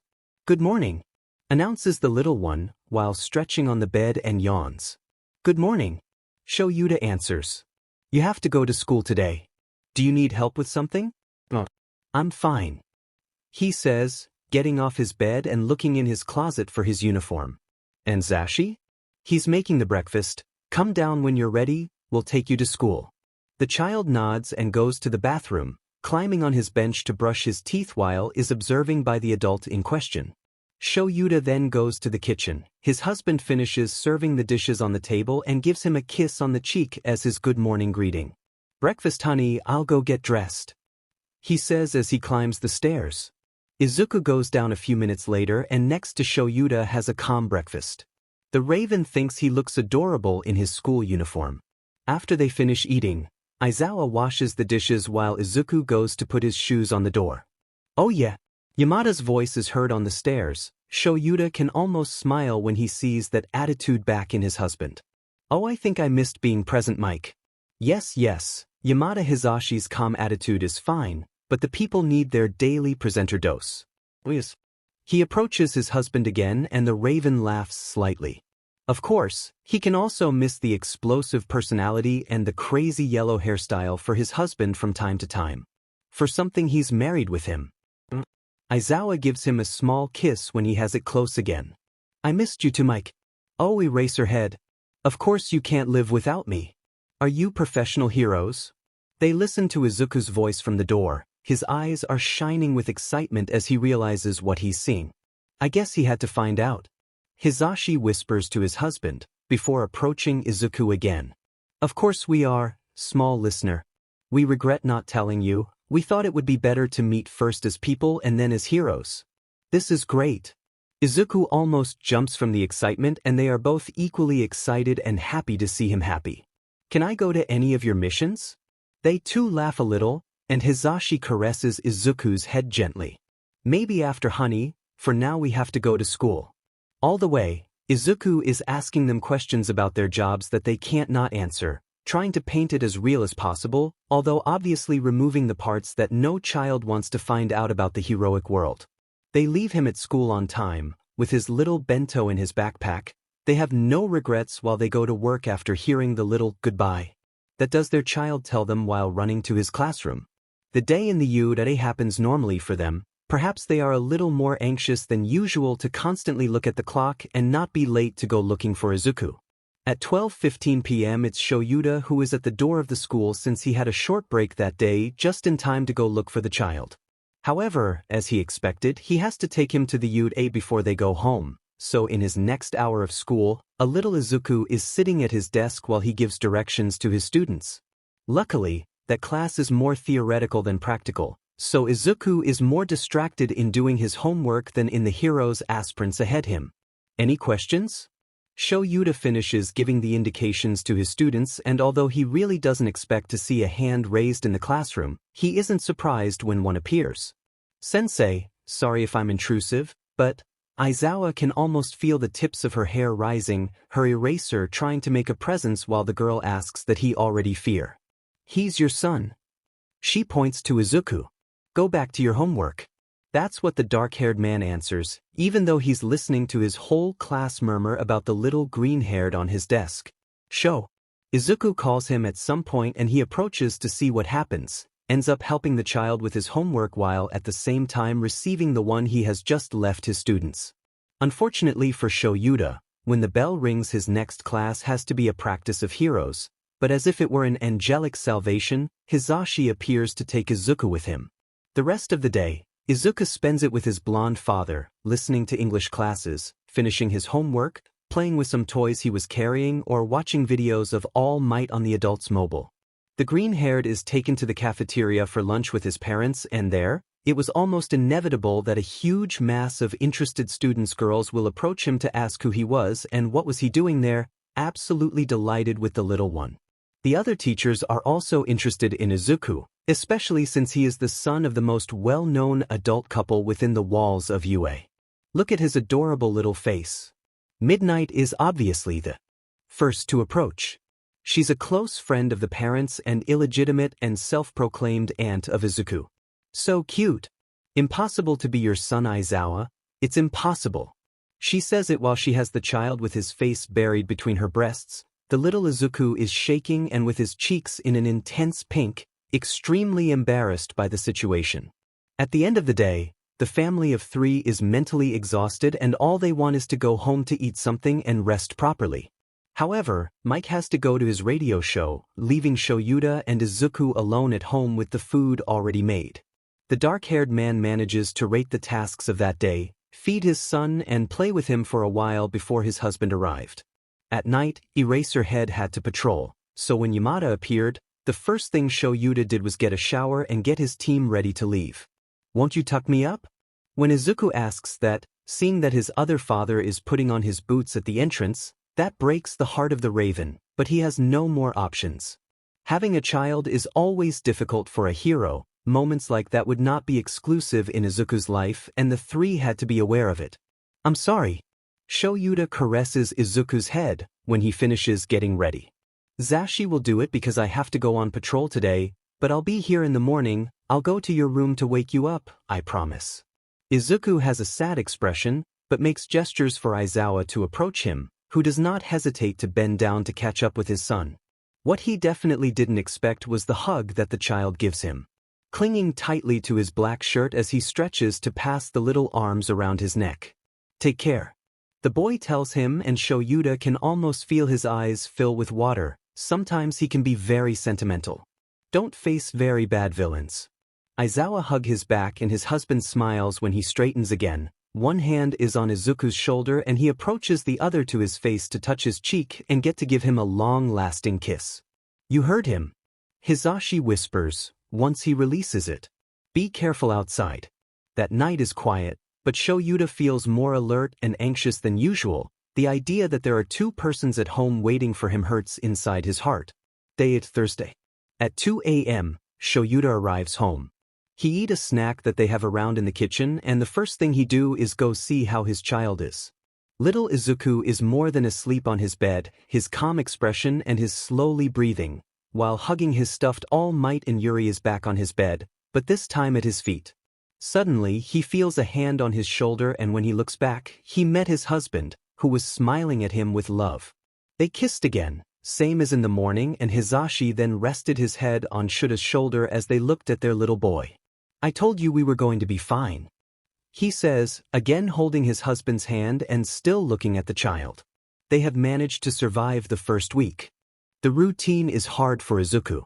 That is to say, it isn't a routine as accelerated as the one that Shouta and Mike have, but he still has to fight with it, moving to different places and having somewhat strong night hours. The main problem? Izuku almost never has his two parents together.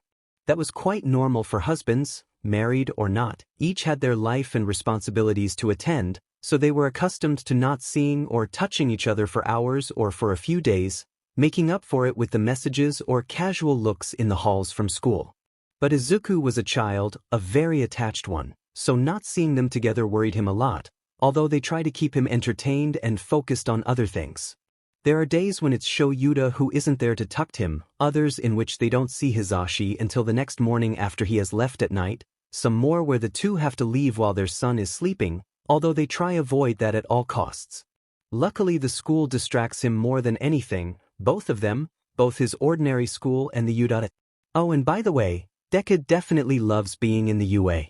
Of course he knew the existence of the school, also that his parents worked there, but they had never told him that Aizawa was in charge of a class of heroes with whom he trained. They had tried to keep away from training, but fate was playful, and one day, the Raven had no choice but to take it with him to the warm-up camps. He wasn't ashamed of his son in any way, but he had to accept that he, having a small child in his arms that fiddled with his capture weapon, while trying to instruct his students on what to do and how to do it, had lost some authority. Especially since it was inevitable for him to be sweet with Izuku. But his son was a ray of light in every way, so being as tough as he was with his students or using the same tone didn't seem right to him. Then, Aizawa was at a point in his life where if his son got restless in his arms, he simply attended to say, "Izuku, please calm down." And if any of his students dared to make the same mistake of joking more than he should in his class, they would probably already have the capture scarf tied around their neck, squeezing and leaving without air. However, Aizawa students also adore the child. After they realized that they would probably see the child, they began to bring him things for lunch or snack between classes, some toys and even things to draw. The green-haired now knew at least 7 of the 20 names available in his class, and had a tendency to recognize boys who didn't harass him so much more than girls. However, Deku don't spend all day at the UA. At least until noon, he was in his own school with his own friends and teachers. And of course he had friends, not many, but he had them. The husbands remember the name Kakand so many times that they have been able to hear it from their little child. As far as they can guess, he's an energetic boy, perhaps somewhat abrupt, and a close friend of Izuku, who spends a lot of time with him and takes care of him. So, the day they meet Katsuki, Shouta and Hisashi definitely don't expect what they receive. It's the first day that they too have the opportunity to go together to pick up their son, and they are sure that seeing them together again will make him quite happy. But they don't expect their son to appear crying while chasing another blonde boy, who has in his hands his backpack with his small plush keychain with the figure of All Might. Kaken. He says it while trying to chase him, without still being aware that they are running around the 2 pairs of legs of the Pellegrines' parents. "Give me back my backpack. Reach me if you want it, nerdy." Nerdy? The thoughts of the blonde and the black-haired connect for a second, wondering why that boy called his own that way. They didn't have to think much, because in a second Izuku had tripped and his forehead had ended in his father's stomach. "Auk," Izuku said, while rubbing his forehead slightly. "You got hurt?" Shouta asks, about to stand on tiptoe to find out, before his son looked up to see him. Midoriya smiles, and then looking at the adult behind, who smiled, waving. "Zashi! You come together to pick me up." The adults smiled at that reaction, also bending down to hug the child, who surrounded them as he could. "We are also glad to see you." Hisashi responds, walking away first. His son still did not want to release Shouta. "Who is your little friend?" And turned to see Bakugo. The little blonde stared into the adult's eyes for a moment, with total impression, as he released the backpack and dropped it. "Who the hell are you?" Ask what sounds alarm and discomfort in his voice, while pointing to the two adults who are with Izuku. The green-haired listens to him and approaches him, taking him by the hand to approach his parents. "Behave, Kaken," Deku says, and by impression, it seems that Bakugo decides to obey, approaching with the frowning man. "I haven't introduced you yet, they are Sho and Zashi, they are my caretakers now." The husbands can't say that they are disappointed. They have only been with Izuku for about 2 weeks and they hadn't seen him at all before, so they could not expect that as soon as he will call them parents, or something like that. They also still he referred to them by their nicknames and not by some dad. "Caretakers?" The blonde boy arches an eyebrow. "Weren't your caretakers the mothers of that disgusting orphanage?" "Before this," Izuku explains. "But Sho and Zashi adopted me, so now I live with them and they will take care of me from now on." "How is it possible that you two adopt the worst nerd of the heroes that exists?" His arrogant attitude has returned, while he looks at the adults and crosses his arms. He's a defective child without quirk and who is barely tall enough to reach his backpack in class. "Don't be cruel, Kaken." Izuku scolds him. The couple feels rude. They had heard from their son that Bakugo was a bit rude, but he definitely didn't expect it to be that rough with his son. He seemed to enjoy bothering him either verbally or physically, hoping everyone else would agree with his misogynist and degrading opinions. Would it be like that with all the other children? Or was Izuku his perfect target? Being that the green-haired was so flexible to that deal. They were about to say something, when suddenly, a woman came behind Katsuki and gave him a light blow to the head, which made the boy growl. "I've already told you to stop being so rude with Midoriya. You're heartless insect." By intuition, the couple can guess that she is the mother of the child, because the extreme similarities dictates. That day they were going to be very interrupted, apparently, because the blonde woman spoke again, approaching them with her hand extended. "Hi. My name is Mitsuki Bakugo. I am the mother of the little spawn who annoys your now son. Outside of everything, she seems nice if you're a different person to her little son, so Hisashi holds her hand first and that gives Shouta confidence in doing so. She smiles at them. "Nice to meet you, Mrs. Bakugo. We are Shouta and Hisashi. We are Izuku's parents now." "Oh, what a pleasure." She smiles with understanding. "So you are the famous Zashi and Sho. Izu has talked to me a lot about you while I look for the spawn, and don't worry about formality, you can call me Mitsuki. It's nice to meet you too." It's Shouta who speaks now, with an expression as calm as he can keep. "We've also heard a lot about you and Katsuki." "Oh sure." She laughs slightly. "I hope they were good things. Katsuki can be extremely violent and rude to Izu, even though he is so cute, but don't worry, he loves him very much and protects him as you don't have idea." And as if destiny were prepared to disperse the doubts of the hero couple, listen to the voice of the two children behind them. "It was a Kaken accident, leave it." Izuku is pulling the blonde's shirt, which is struggling to get close to another brown-haired boy. "Shut up, nerd. I saw how he put his foot to make you stumble." "Katsuki." His mother also attracts him by clothes and this time the boy crosses his arms and obeys. "Stop fighting people with me here, we'll leave. You're taking too long." "Which?" the boy responds. The woman named Mitsuki just rolls her eyes and turns her attention back to the parents. Before they can say another word, another man with a darker hair color approaches. Again, the resemblance makes Aizawa and Yamada think that he is Bakugo's father.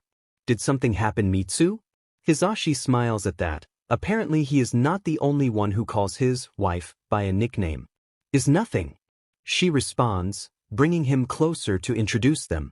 "Misuru, I introduce you to Mr. Shouta and Hisashi. They are Izuku's adoptive parents." "It's nice to meet you." The brown man responds, smiling slightly. From the family seems to be calmer. Equally.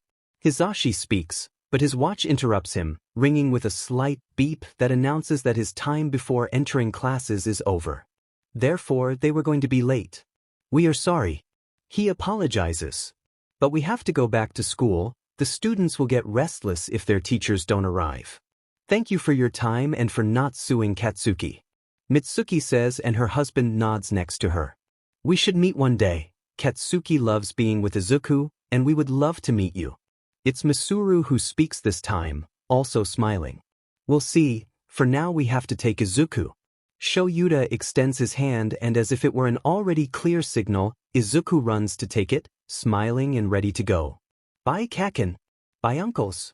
Shake his hand to say goodbye, before the three turn around and go to the UA. 1 second. They listen to Katsuki's voice and the husbands quickly turn around, crouch ready to listen. The boy is blushing, playing with the edge of his shirt but maintaining his expression of annoyance and anguish. He takes a breath and from the bottom of his throat, he takes out the words he has stuck to say something. You better take care of Izuku. He points them out. The mothers were bad with him and he was sad every day. Since he's with you he's happier, he comes laughing and with new things from All Might, so even if it is boring and defective you have to love him and take care of him a lot. I never convinced the old people to keep it, but I don't want anyone to keep it if they aren't going to do their job well. Honestly, the couple is surprised. Because the boy was abrupt, he has an arrogant tone and his expression is annoying, but despite all that, he behaves in a pleasant way. In short, he is asking them to take care of Izuku as if he were an older brother who sees as part of his duty to protect the youngest. Even while not part of his family, he asks with suspicion that they also wants him, because he knows how important it's for him to feel loved. That makes the couple smile. Despite everything, he's really worried about his Izuku, so they can confirm that it is his friend. You don't need to worry about that. Hisashi says. We stay with Izuku as long as he wants it that way and you can come see if he is good any day you want. We will welcome you. At that, the blonde Ash crosses his arms proudly and smiles. Then, he turns to see Shouta, with his expression frowned again. The adult responds with his flat expression. Your show, right? Asks the boy. Right? You should take Izuku more to the practices of heroes. He likes to see your students do things. Shouta also approves it, because that is also an indicator that he listens to their son, so he smiles. I promise that I will keep it away from dangerous quirks. Feeling officially satisfied, Bakugo says goodbye one last time and leaves the family, reuniting with his parents, while those of Izuku head to their own car to go to the UA. During the trip, Izuku smiles at his parents. I told you Kaken was good. The couple smiles and it is the Raven who turns to see his son to talk to him. That seems, although it's a bit rough with you, don't you think so? He's like that with everyone, even with his parents, but I know he loves them very much in the background, and Aunt Mitsuki says he loves me too. Since when do you know Katsuki, honey? Yamada asks, looking in the rearview mirror. Mom and Aunt Mitsuki have known each other for a long time, so Kaken and I have been friends since I was very young, I think since I was a baby. Then that explains it. This time, Aizawa addresses her husband sitting next to her. Would you bother me if Kaken wants to go home? I'm sure he wants to know where I'm staying now. Of course not, sweetness, you can invite him whenever you want, although say it in advance, we would have to adjust the schedule to take care of them both. The conversation ends there, with Izuku happy for their circumstances and the couple thinking about how they would have to move their activities to make their now son happy. The day is completely normal after the encounter with the Bakugus. To Izuku's bad luck, Shuta's classes are theoretical and he spends much of the day with Hisashi, so there's not much heroic action he can see that day. It was a Wednesday, so it was Yamada's turn not to be to tuck his son, for his program and the patrols he had to cover. Therefore, while the black-haired man is Tuck Midoriya, he has to ask. The boy asks, already lying in his bed and with the blankets on top. Can I ask you something? I will answer all questions you have, as long as I can give you an answer. Maybe too philosophical for a child, but his child understands the answer. Aunt Mitsuki said that you were my parents, and I heard Hisashi say to Kaken that you would take care of me as much as I want, so, and he paused a moment, as if he were looking for the right words to ask his question. Does that mean you are my family now? Difficult question, but quite normal for an adopted son, if he thought about it. Shouta smiled a little, stroking the boy's green-haired hair. His answer had to be thought of meticulously. Of course we are your Izuku family, We take care of you and we choose you because you are a great child. We love you for being you. You don't need to worry about that. Are you and Zashi my family? Even if we aren't blood relative? Aizawa could understand his confusion. Perhaps it was a difficult concept to understand since all the children were taught that their relatives were those who united them by a blood tie. It was until you grew up, matured and experienced, that you realized that this was not exactly a law to follow. A family is the one who takes care of you and loves you, Izuku. A family takes care of you for the simple fact that it loves you and loves you for being you, for your attitude, your good or bad actions, your decisions agree or disagree, for your failures and achievements. A family is the one who makes your favorite breakfast every day just to see you smile. The family is the one who makes you feel safe wherever you are because they know they would give their lives for you. Blood is just an extra bond, and the family can be a choice. You'll understand better when you grow up. The green-haired boy in front of him is thinking for a second, processing what they just explained, and then smiling at the idea. I like this family. It's the first thing Izuku says, smiling happily. It's better than what I had before. Mothers were mean to me. Shouta doesn't answer, but caresses her hair and asks him something. And your mother? Do you miss her? The difficult question is for Izuku, who begins to look down, with an aura of pain and sadness. Yes. Sometimes I miss Mom, the little one begins to say. But I know that where she is better and calm. I am sure she would have loved you to be my family. You love me as much as she does, so you would have gotten along. I feel relieved to hear that. Again, the raven stirs the boy's hair, who laughs happily. I would have loved to meet your mother, but now you have to go to sleep. Zashi will arrive until after dawn. Do not stay awake to wait for him. Good night, Sho. Good night, Aizu. As Aizawa promised, Yamada returns until 3:35 a.m., completely exhausted and ready to go to bed before having to get up in a few hours. His husband receives him and together they go to see Izuku, who is obviously more than asleep on his bed, dropping the drool from his mouth open on his pillow. He called us family today. Shouta says, leaning on her husband's body. No. Hizashi is surprised and maybe screams too much, because her husband immediately sends him to shut up. I'm sorry, but did he call us family and I missed it? What a scam. Shouta laughs and gives his husband a kiss on the cheek as comfort. Calm down, I'm sure he will do it again soon. It may not be too long before he calls us dads. Hizashi smiles and hugs Shouta by the waist, as they retreat to their room. Small preview of the next chapter. 1 month after. Aizawa's predicament is fulfilled, but not precisely in the way they would have wished.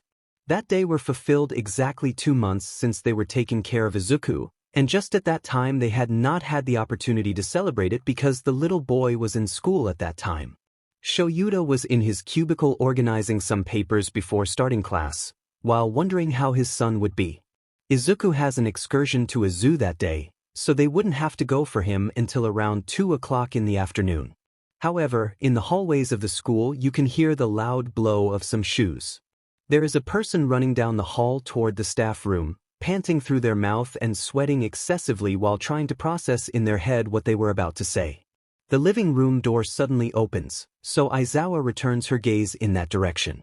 Detective Tsukachi is at the door, approaches as fast as he can to the Raven and settles in front of his computer, trying to catch his breath after his morning run. Eraser, he says, still between loud gasps.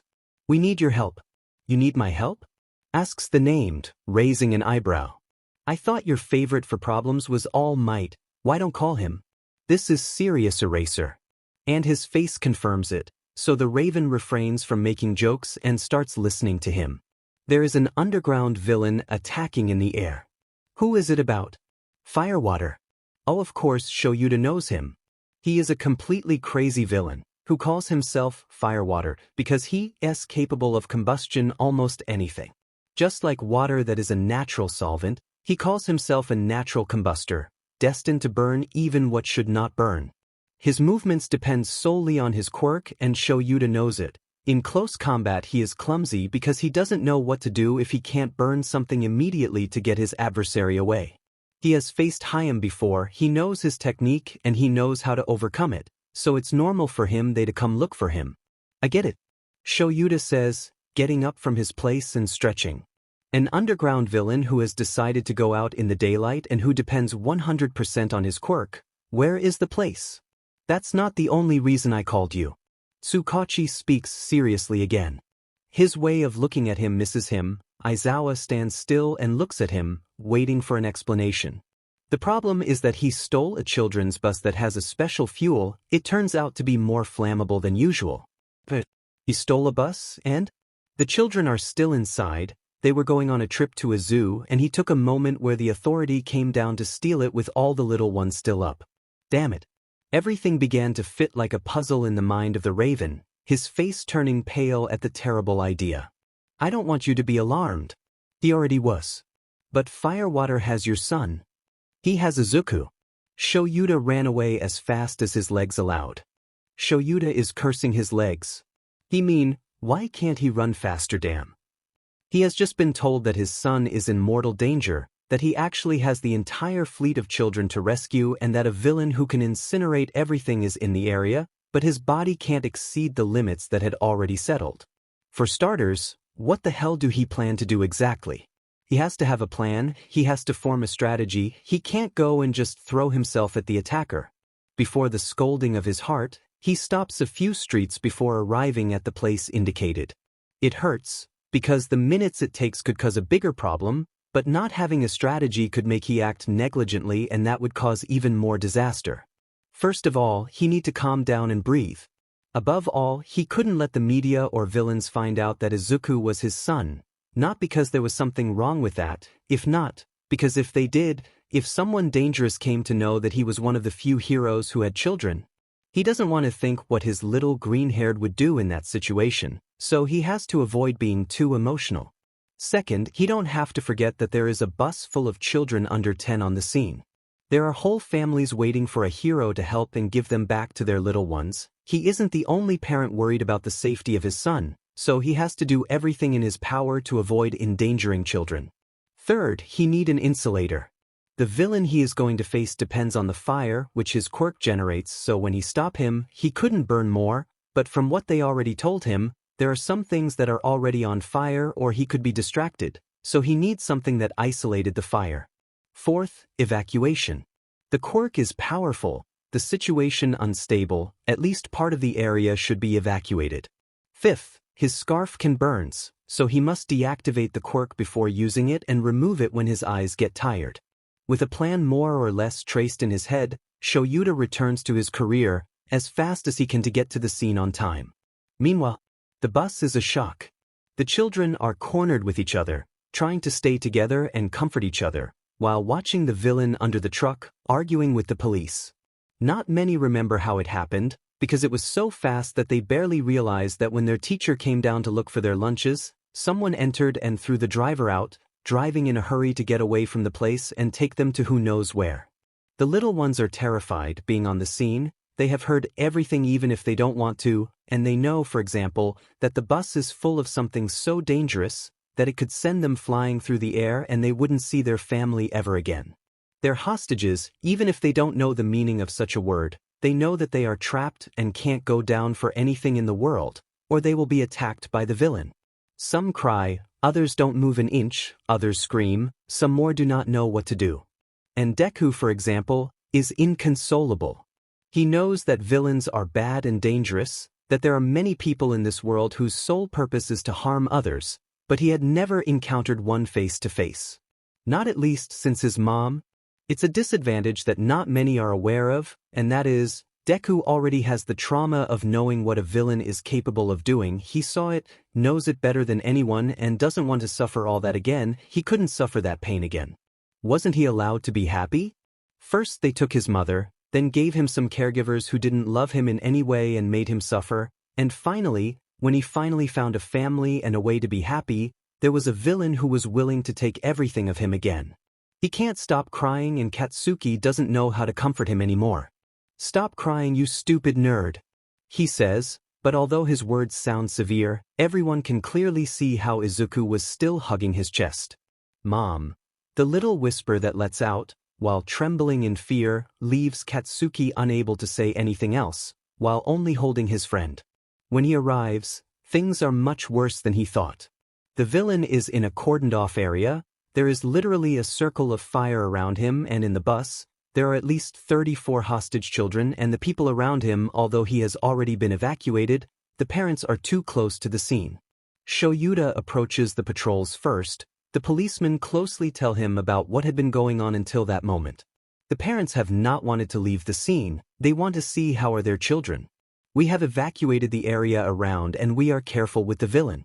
What did he say about the children? He will leave them free if we let them go with the buses and bring him the storage tanks that the school has in the closets. We definitely can't do that. Otherwise, the truck will be taken with the children inside. Shouta is silent. Firewater isn't usually those who kidnap hostages, but if those who get stubborn when they don't get what they want, he need to calculate the movements he is about to do. After a few seconds, he declares, "Children are the priority here. Without them, you don't need have to fulfill his terms. He will get nervous after that. I will keep him busy on the right side, where the door is, so do your best to get them out on the left." Suddenly, in Izuku falls a clear, sticky liquid. It turns out that there were a couple of agents on top of him, spilling a container full of whatever that is top on him. "What the hell?" he asks, looking at himself completely wet. "It's an insulator that they brought from our laboratory. It will prevent your clothes and your scarf from catching fire, just like your hair, but we can't avoid the heat, so don't expose yourself too much to it because it can burn your skin if you expose it in some way. I would be very grateful if you will let me know next time." "It's faster. What do you want us to do then?" "Put a barricade in front of the patrols, keep the parents away and give me 30 minutes with him, while I distract him, interrupt the circle of fire and take the children slowly and careful. If in 30 minutes this doesn't end, call my husband." Shouta doesn't need to say, "Call Hisashi," because he is sure that the whole damn world at that moment knows that the blonde is his husband. Although they try to be as discreet as possible with the wedding, the people weren't blind, and just as they don't deny it to the heroes, the investigators and the police their relationship, because they needed to know that information, the notice soon infiltrated the press, which made a total scandal upon learning. But it wasn't time to think about that. He moved away from the patrols and approached the circle of fire, staying on the other side to avoid the burns his skin would have. Firewater quickly realized his presence and smiled instantly. That was going to get violent. Inside the bus, the cries have stopped a bit. The children have seen their parents, and although they are a few meters away from them, and in truth the situation is getting more and more complicated with so many people nearby, in their naive minds there is some comfort in seeing their loved ones. Obviously they are still terrified. None of them wants to be there any longer, and they feel like an eternity has passed since everything was complicated, but they can't do much to help, other than following the instructions given by adults or comforting each other. And for now, Katsuki has adopted the role of mother hen with his best friend. Of course, that is not exactly rare. Since he has memory, a large part of the times when Izuku cried, he immediately approached him and hugged him as if he were his teddy bear. There came a point where it was so inevitable that the blonde no longer bothered to try to get rid of him or do something against that action. But now he is worried. He has never been a person who demonstrates his emotions too much. He tends to keep them in his chest under a thick layer of anger and determination, but there is something in his green-haired friend that he can't ignore, and right now, he finds an axis of concern due to his desperate crying at that time. Izuku has already been through the attack of a villain when he was younger, and of course he remembers that moment vividly, not only because the freckled boy had to stay at home for a few days, but because he remembers how he was crying every night due to the memory of his aunt Inko. For this reason, Katsuki doesn't want Izuku to lose Sho and Zashi, who have somehow returned the perpetual smile he had. But destiny is cruel, and he has decided that things for a son of heroes, even if he was adopted, wouldn't be something precisely easy. "A hero," announces one of the children when he bravely turns to look at what happens outside, causing everyone else to decide to look. Finally help has arrived. So, playing their cruel cards at that time, destiny puts Katsuki and Izuku at the right angle so they can watch Shouta face firewater.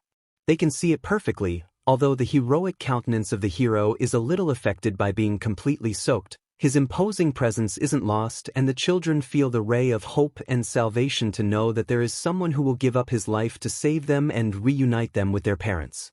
Except, of course, if that happens, one of them will be left without him. Show. Izuku shouts when he sees him through the window, separating from Katsuki's body to try to reach the raven in some way, even when his subconscious knows he can't do anything. Faced with this reaction, Bakugo retains him. He knows how impulsive the green-haired can be, and if he doesn't stop him he would be able to open the window and run towards his father's arms, hindering the action. Calm down, nerd, calm down, damn it, stay still. The blonde demands, even if they want to do something with courage, the situation prevents it. They have to stay where they are. Eraser. It's the first thing the villain says, opening his arms as if he were going to hug the dark-haired hero in front of him. You don't know how nice to see you. You know? I was afraid they would send one of those stupid heroes of the newspaper. I like you more, underground and quiet. It's fun to know that you listen to me. The nominee doesn't respond, adjusting his glasses while still behind the circle of fire, and the villain frowns at that reaction. Seriously? Not even a hello? I knew you were cruel, but I never thought so much. No answer again. For my sake and yours, I'm going to assume you can't listen to me because you're so far from me and not because you want to be rude to me on purpose. One of the corners of the circle goes out, enough for Eraser to enter the area. Luckily, the insulator works and does not end up burning his clothes. Come here, I have something to show you. Aizawa, however, doesn't waste time with the talk that the villain obviously wants to keep, and his scarf goes into action quickly, wrapping himself in one of Firewater's legs and sending him to the ground on his back immediately. The man lets out a laugh, removing the fabric from his ankle, and with a triumphant pose bends down on the floor to get away. Haha, as blunt and fast as ever. Did you know that I love that about you? You don't waste your time listening, you go to action because you know that a second could make the difference. And he knows what he is talking about, because Eraser doesn't let him rest, looking for the eyes of the villain to undo his whim, at the same time that his scarf was the one that did a great part of the work to approach and try to hit the villain. Finally, he decides to answer. You have a group of 34 children in a bus that you can explode at any time. Did you really think I want to answer something? So you still don't forget how talk. The first hit that has an impact, unfortunately, comes from Firewater on Eraser's shoulder to get him far enough away from him. How nice to hear your voice after so long. Do you know the fact that at least 2 months ago since we haven't faced? Of course he knows. Aizawa takes care of most of the heroes who attack at night and underground, which means they don't attack crowds or in very public places, but they take care of security as much as they can and move like rats in the drain so as not to be detected. So, it has many of them well located, either for one thing or another. The second blow with impact, after a faithful and well-executed approach by his scarf, is from Eraser straight to the villain's face, although he does not have much time to make a second, because immediately, the flames come out of the hands of him. In case anyone asked, that's the Firewater quirk. With 2 holes in his hands, the left exhales a highly flammable liquid, and the right generates a spark that ignites it. The liquid that is expelled, he get when he take it directly. His digestive system is modified by the same quirk to hold that liquids and send them to the glands of its power. You want to know where I've been these 2 months? Bursts of fire rush to Shouta. Meanwhile, he tries to retain the villain with his scarf, having bad luck to be able to capture his eyes and realizing that the tone he uses doesn't give a good signal. Meanwhile, there is a disaster on the bus again. Although most of the children in Izuku's group knew that he had new parents in his care, no one other than Katsuki was informed that they were both professional heroes. Therefore, for many it's rare to see how Bakugo retains Midoriya, while he desperately tries to get away, as if he wanted to go through the glass. Kaken. His tone is desperate, while he is using all the force that his hands have to separate from the 2 arms that take him by the waist. Let me go. He's alone. I can't leave him alone. He can't be alone now. They can hurt him. Please let me do something for him. They can't see you. Bakugo is fighting against the unexpected and new strength that Deku has, apparently, for the desperation of wanting to help his new loved one. You'll deconcentrate Sho and he needs to be focused now. The villain could do something to you. A voice different from that of the 2 children who are fighting is heard. Everyone directs their attention to where they are pointing, and if it were not because the policeman behind the window gestures for them to remain silent, all of them would have already shouted for the happiness. On the other side of the bus, where the villain's gaze isn't focused, There is a group of police and investigators who, together with one more hero, are extinguishing the flames on that side of the circle, while others approach the windows with stealth, opening them to help them down. Aizawa declared the children was the priority, so they have an opportunity to go through the door, that if it's on the side of the villain, so they have to do the best they can to get them out of the left side, being the blind spot of the villain while he is distracted by Eraser. It's simpler than it seems to take them out the windows. The little ones collaborate, keeping silent all they can and agreeing to leave their things there, although they may not see it again. Nobody gets stubborn. They keep silent and even help each other to reach rescuers. Izuku, to the surprise of many, also collaborates. In part it's because Katsuki forces him to be taken by the police and to keep still, keeping that look so raw on him at all times, and then being the same helped by the other adults. However, nobody expected the movement he made as soon as he touched the ground. Like all children, the first thing Izuku does when they leave him on the ground is to run to see his parents. However, that little green hair doesn't care much that his current father is fighting with a strangely dangerous villain. He runs, regardless of the screams they throw at him, what he's warned of, or the fact that at ISN long before Firewater clings to the cap of his sweatshirt, holding it in the air at Aizawa's terrified look. Show! He screams. Although it's impossible to reach the adult in front of him, he stretches his arms as if he could do it. Hee. His laugh is much deeper now that he's close. He's more scary now when he is being a few centimeters than being so far before. So it's him. The battle between Firewater and Eraser is less powerful than usual. There are bursts of fire, blows everywhere, parts of the ground catching fire now. Eraser's scarf has been able to do a lot, but parts of his suit have been ripped off in a search of the villain to set him on fire. However, the plan is going out exactly as Shouta wants it to come out. Right now he's only in charge of distracting Firewater while the rescuers assure the children, so he still does not turn off his quirk to give him the false sense of advantage until he sees that he has lost his hostages and therefore his plan. Once he was with those levels of nerves, Aizawa would take the opportunity to end all that quickly. But his plans change when his son is involved in the scene. He knew that Izuku was a brave and determined child, that he wasn't afraid to do things when determination took hold of his veins, a clear sign that being a hero was his dream, but he never believed that it could bring him more problems than he already had an impossible dream. However, Aizawa wants to faint when he sees his son in the hands of Firewater, the villain holding the hood of the All Might sweater that he and Hizashi recently bought him, while the little boy kicks and tries to undo the villain's grip, looking for the way of going with his father. Hee. Firewater's laugh is deep as he sits on the bus holding the little one. So it's him.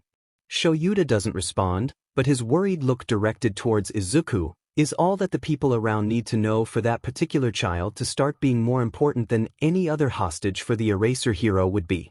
You know Eraser? Rumors run like runaway horses through the subway. The villain approaches Izuku to his face and Aizawa wants to do something, because he can't afford to see his son in that condition at that time. Many of them talked about it, but I didn't believe it. I thought you were more reserved than this and I didn't think it could be real. I have an idea what you're saying. Shouta tries not to remove his serious countenance, cannot be more worried than normal and has to remain calm. His priority right now was his son in the hands of that crazy man. Right now he's caught.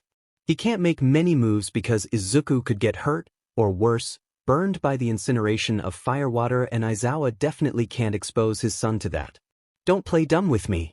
Firewater puts Izuku taller. The few centimeters he rises him in the air worries Eraser even more. It's your son. Shouta froze, while all the other parents and children around let out a breath of amazement. Ha ha ha. Firewater's laugh resonates as he looks at the young boy near his face, probably looking to get a better look at his facial features. I really came to think that this couldn't be possible. That is, you hate children, why would you adopt one? The villain throws Izuku into the air. All people around let out a cry of terror, before he is caught again by the villain, with the opposite hand, unfortunately, the one that generates the spark that ignites his fire. However, it doesn't seem strange to me that he is your chosen one. That is, he's adorable, so it is clear that your husband was the one who persuaded you to get him. The rumor was running through the streets of the underground during these 2 months that I wasn't either, all them claiming that it turned out that the local hero had wanted to leave offspring with his husband, an exceptional and heroic child, as it only the son of two professional heroes could be. Again, Firewater brings little Izuku to his face. The little one is shaking and with his eyes closed. I wonder what kind of quirk your son will have. If it's yours, it must be a very strong one, don't you think? In a movement little anticipated by those present, Firewater releases Izuku and leaves him on the roof of the bus. However, although at that time Aizawa could take the opportunity to take it with the capture weapon, he's in complete shock and can't move, barely breathing due to the tension and fear of knowing that his little one could be burned alive if he dared to disturb Firewater at that time. Go ahead, Small. The villain opens his arms and closes his eyes, facing Izuku. I give you a chance to attack me with your quirk. Most of the people present, if not say everyone, already know that Izuku is a child without quirk, that he cannot do anything at that moment, but as if it were a miracle they expect or rather long for the freckled child can do something, whatever, that somehow determination causes him to be born a quirk out of nothing and can help his father. But reality doesn't work like this and nothing happens, more than a Midoriya trying awkwardly to hit a villain at least 2 times bigger than him. Ha ha ha. Firewater's laugh is heard again. And he straightens, taking the boy from the jacket again. He manages to remove it, thus, he manages to carry the child on his back, making a knot with the sweatshirt itself. You know? It was rumored over there that your son was a quirkless, but again, I didn't want to believe it. I guess sometimes those rumors can be right. What difference does it make? If everyone now knows, Aizawa has no reason to keep that fact. Release the child. He says it angrily, with the obvious anger that a father would have at a time like that. His capture weapon is already high, his hair too, looking for the villain's eyes. Oh no, no, no, Eraser-kun. The villain moves his finger from the side, obviously denying, but Aizawa wonders what exactly he is trying to say. You know? You have always reproached me that I depend too much on my quirk, so, these 2 months I was gone, I met a friend who taught me a couple of things. He looked in his pocket, then taking out a couple of plastic devices with a strange shape that he taught to Aizawa so he could observe them. The hero doesn't want to waste time, but Firewater's sparkling hand is still too close to Izuku, a clear warning that he has to listen. To him, if he doesn't want to see his son begin to calcinate, he stays still where he is. I was spending time with Vampire, you know, the Batgirl. Shouta knows her. She's a villain who, like that madman, has a name that seeks to make a pun. Her quirk is to have all the skills a bat has, so it is not very ironic. She gave me this pair of toys, you know? They are sound amplifiers. Oh no. Aizawa wasn't stupid. The pieces in his mind began to settle again. Did you also know that bats have a skill called echolocation? This time, after putting the devices in the hatreds, he took a bandage from his other pocket and put it over his eyes. They use the sound waves that bounce over things to find their way, so Vampire taught me how to do it. Eraser was running out of ideas. So now try to catch me without deactivating my quirk and without harming your son, Eraser. The ideas, plans or options that the hero may have are affected because now, a crazy pyromaniac has his son tied behind his back, and little Izuku cries out for him, asking for help. It will give him a nervous breakdown. He doesn't know what to do, he doesn't know how to react, what to think, how to overcome at that moment, and feels that the air is running out while he and his scarf make movements more by inertia than by really thinking that they are doing. It has been a long time since he felt that stifled, not at least, since Shirakumo. He feels as if at any moment he would pass out, as if he had just lost, although he still has options to keep fighting, but he's blinded by nerves and by having no one by his side to support him for the mission he has to comply. Destiny has already made enough bad turns for that day, since out of nowhere, Shouta feels like someone pulls him from the other side of the bus, on the right side, to hide him from the villain's view. He wants to get away because someone at that moment is hugging him against their chest, wants to get away as fast as he can and damn do something to get his son back. His Izuku, he has to do something, he need get away, he has to go back to the battlefield, do whatever he have to. Shouta, calm down my love, look at me please. His thoughts calm a moment to listen to the voice in front of he, which is quickly identified as Hisashi's. When did you start crying? He doesn't know, but he did feel her red eyes and tears running down her cheeks when she looked at her husband, who desperately tried to calm him. Hey, I'm here, dear. Nothing happens. I'm here, I'm with you," she says, hugging him again, and who cares that they are surrounded by people and cameras. Shouta clings to his husband's back as he can, crying over her shoulder. It takes a couple of seconds to calm down and find his voice again, enough to ask that, "Where the hell were you?" "Where I was. What are you doing?"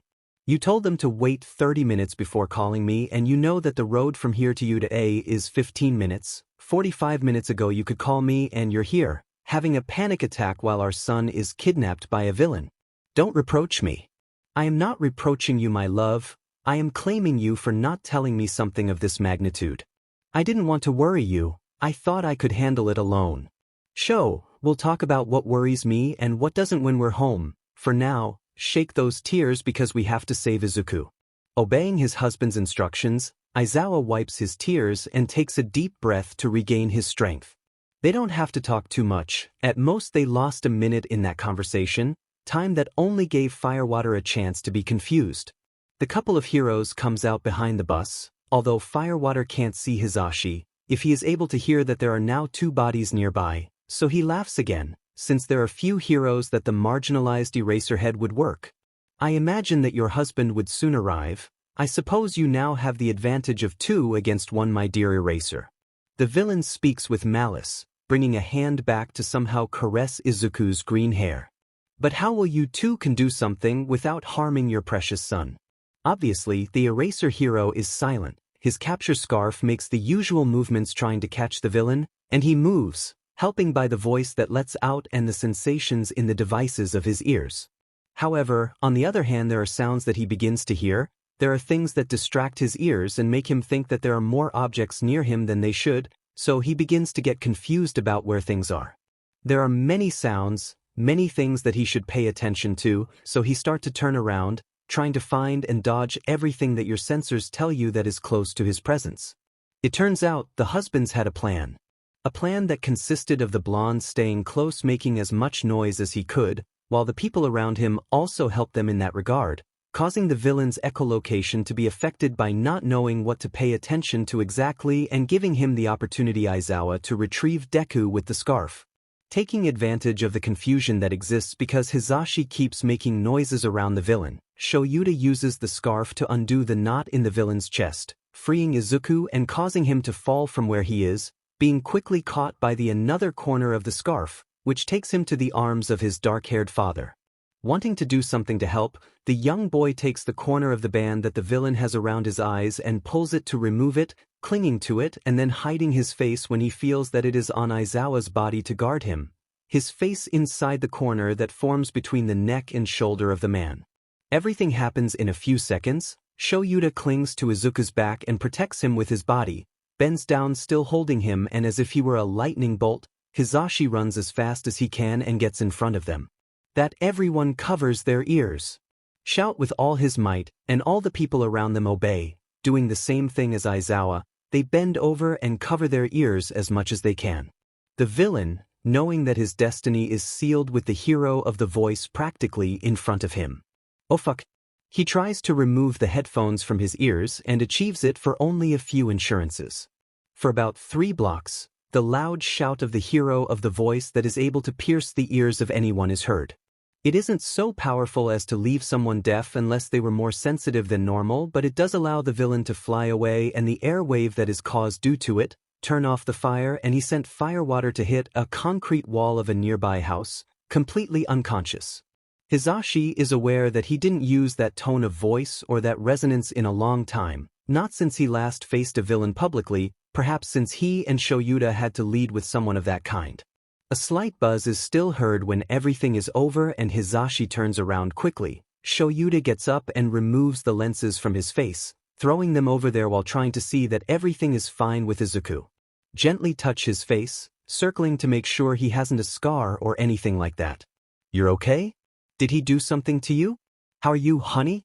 How you feel?" Izuku doesn't answer. If not, that he starts to cry in Aizawa's arms and throws himself around his neck, burying his expression and releasing tears of pain and frustration. The 2 men hug. Him, cling to the little boy while the policemen take care of the villain who is still on the wall, trying to comfort him. Shoo, calm down my child, nothing happens, everything is fine. Hisashi is the one who speaks now, stroking the green hair of little Izuku, while keeping her arms around him and his husband. I'm sorry. Izuku can't stop sobbing, although he's already with his parents, sure, and with whom he loves. He feels terrible because he knows that he hindered his father's mission at incalculable levels, because he knows that he complicated things and that he made everything worse. I'm so sorry, I shouldn't have moved away from Katsuki, I shouldn't have approached the battle, I should have gone with my uncles, I'm so sorry He can't continue, because the three are now crying. Because of the fear they had, the frustration and the relief of seeing each other as a family again, knowing that again, they have their son safe in their arms. Nothing happens, honey, nothing happens, we are fine, we are together and that is what matters, no longer cry my little one. It is Shouta who cleans the tears now, separating a little to remove the tears from his eyes and keeps him close to his face. Izu, my precious child, nothing happens, here we are Zashi and I, calm down baby, it's over. However, at that moment something happens that neither of us expected. Deku sips his nose and looks Aizawa in the eye, and then says something they have been waiting for the 2 months they have been taking care of him. I'm sorry I behaved like this. The couple's heart stops at that moment. They open their eyes wide and their faces light up with the joy of hearing that simple word. The smiles on their faces make it clear how happy they are. Did you just? Shouta laughs a little, even while staying in tears, although now it's for joyful. Did you just call me Dad? I can't? Izuku asked innocently and with some fear in his voice, wondering if he was doing something wrong. Aizawa smiles, looking fondly at the green-haired. No. Honey, of course you can do it. I want you to do it. I am very happy that you call me Dad and not Sho. You don't like me calling you Sho? Of course I like it. But Zashi already tells me like that, and besides, I am now your dad, isn't it? I take care of you. It's been a long time since I had a dad. Well, now you have two. Now it's Hisashi who speaks, because he puts a hand on the raven's shoulder and smiles at the little boy in his arms. Isn't like that? You have two dads, Izuku. The green-haired looks a little at the blonde and sips his nose a little. His gesture changes to an incredulous one. I don't like you both being dad. That discourages the blonde a little, but suddenly everything changes when Izuku speaks again. You're going to get confused if they said dad to both of them, it has to be different. He says, smiling. Sho will be dad and Zashi will be father, so we won't confuse. And that comment gives them joy and smiles. The three join their foreheads with love and laugh, hugging each other with affection. However, the scene of tenderness that is witnessed by everyone else is interrupted by the laugh of firewater coming from the patrol. That sound makes the three heads turn in the direction of maniacal laughter. One of the looks is full of confusion, while the other two are full of hate and annoyance for everything that person has done to them throughout the day, to them and their little one. Did you really think they will have time for that? Firewater says, and if it weren't because Hisashi's hand is on her husband's shoulder, he would have already thrown his scarf in the direction of the villain to silence him. If the rumors run fast, the truths are an avalanche. There are many underground villains who resent you, Eraser. Now the press knows that you have an adopted son and don't believe that they are going to be careful because of how dangerous it can be for the little one. Now that they have their striking history, nobody is going to prevent them from publishing it, so it's better to take care where and when is your dear son, because I am not the only one who will want to go look for him. They take him after that sentence ends, and immediately, Aizawa looks for the press, since he knew they were there. The reporter who feels his gaze, quickly climbs into the truck and step on the accelerator so hard that it's rare for everyone who hasn't stopped to do the typical interviews that are tradition they do, perhaps because they already have them or because anyway they are going to lie in the article. Shouta feels his son's trembling in his arms again, and decides that his gaze be directed back to him, softening her and looking at him with a smile. Don't listen him, we will never allow someone to hurt you again. By our side you will be the happiest child in all of Japan. The calm smile that Izuku gives him is all they need at that moment. Whatever it will be after all that, they will see it on the road. After such a hectic day, the family retires to his apartment and Izuku asks to sleep with his parents that day, who agree to the request. On the couple's phones, notification of the newest articles in the press quickly arrives. As always, instead of focusing on the facts or the achievement that Aizawa and Hisashi saved 34 children and returned them with their parents, they decide to focus on the good news, or rather, on the most recent gossip they had to tell, so the networks were full of photos of, first, the couple hugging behind the truck and then the scene of the three with the fronts attached. They sigh, knowing that this news is now going to spread much more than they would have liked, but the snoring beside them comforts them. They know they have the only thing they need at that moment, the love of their son and the impending fact of they now are a family. In spite of everything, that day, the three can sleep correctly. Heroic life with a child wasn't easy. After the first accident with firewater, thank heaven Izuku never had a problem with some crazy villain again, but there were other things that were killing him inside. For example, growing up his entire life as a quirkless. It didn't matter how much his parents would talk to him about the great things he could do without a quirk, how much they told him how valuable he was, how important he could be, the good life he could have, etc., etc. He knew it was true, that no matter what or how, his parents would love him for the simple fact of being him. For the simple fact of being Izuku, there were already people who loved him, even if he did not achieve anything flashy in the rest of his life. However, both Hisashi and Shouta noticed how their son gradually faded. They had been caring for Izuku for 7 years now, and right now he was a healthy 14-year-old boy, who was going to middle school and was planning to choose high school. But all that process was killing their son's sunbeam mood. At his school, the only person who was going to apply to the UDA was Katsuki Bakugo, and recently, Shouta had forbidden Izuku to speak to him. Midoriya was always an obedient boy. They taught him to be, first by force and then simply because that was how he demonstrated the love he had for his parents, so his life he took care of following the rules that are established for him, for more ridiculous than some of them seemed to him. But the rule of not talking to Kaken couldn't been followed. He knew that his dad did it because the blonde's attitudes had been getting harder for the green-haired boy throughout his life, because he felt that they had to stop the horrible taunts he made to him, which apparently, they had no intention other than to make him feel inferior. But he couldn't stop talking to him, that is, he had been his best friend all her life, and although he will behave like that with him, deep down Midoriya knew that he still loved him like when they were children. Right? Because who cares that he insist him to suicide, that he throw away the book of analysis of heroes that he have taken care of throughout his lives, or that he speak to him in that way so? Unpleasant for the simple fact of being born with something that he can't choose. His parents were terribly concerned about him. There were nights or whole days where Izuku would lock himself in his room and not a single sound would be heard until he went out again, either to eat something or to take a bath. Shouta last had had to hug him more times than he could count, stroking his son's green curls while whispering words of comfort in his ear, all because destiny had sentenced him to be born without a particularity.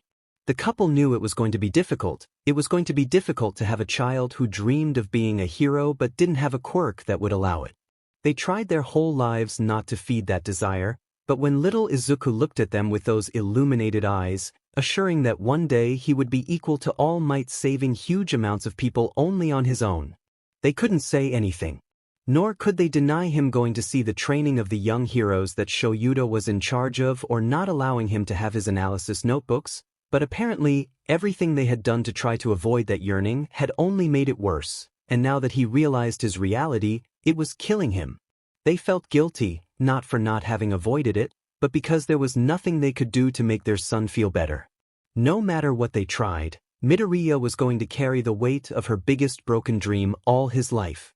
Because although they will talk about him about some charge in the police or hospital, which was the closest thing to supporting people, nothing was going to be able to repair the broken longing he wanted so much.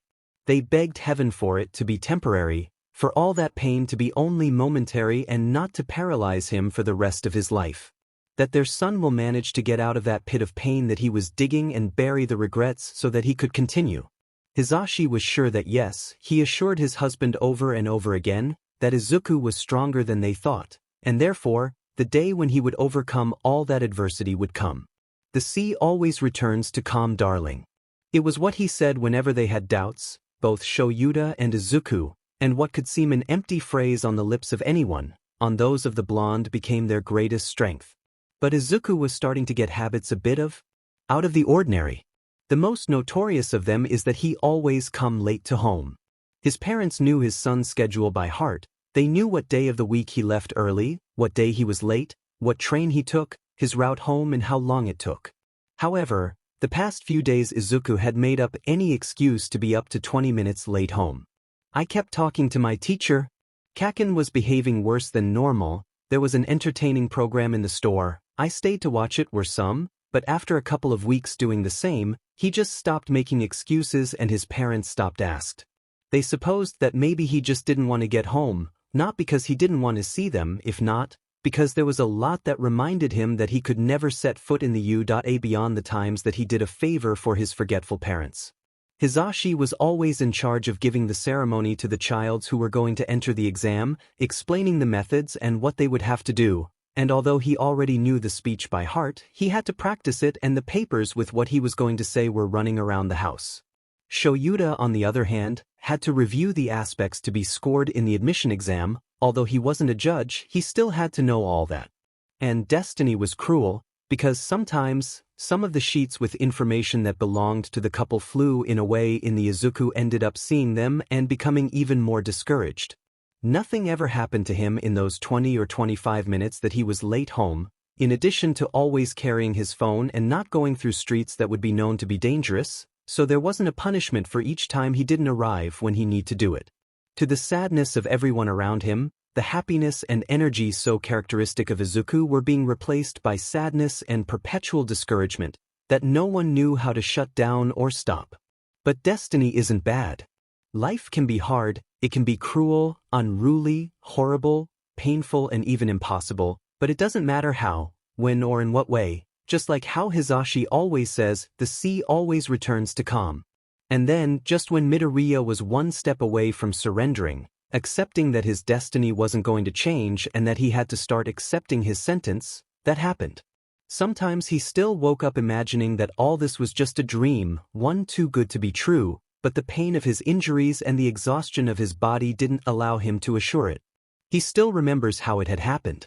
He was having one of the worst days of his life, after Kaken's words about trying to be born with a quirk in his next life, with his notebook and his dreams shattered and he about to give up on his impossible dream to be a hero, what the only thing missing was being attacked by a villain who he couldn't handle. But fate put a golden opportunity on a silver platter, perhaps encrusted with diamonds. His greatest hero, his lifelong inspiration and the man he wanted to become, was there in front of him. With his heroic phrase and attitude, with his pose, his movements and everything that characterized him. The moment was so ethereal that Izuku for a second imagined that he was dreaming.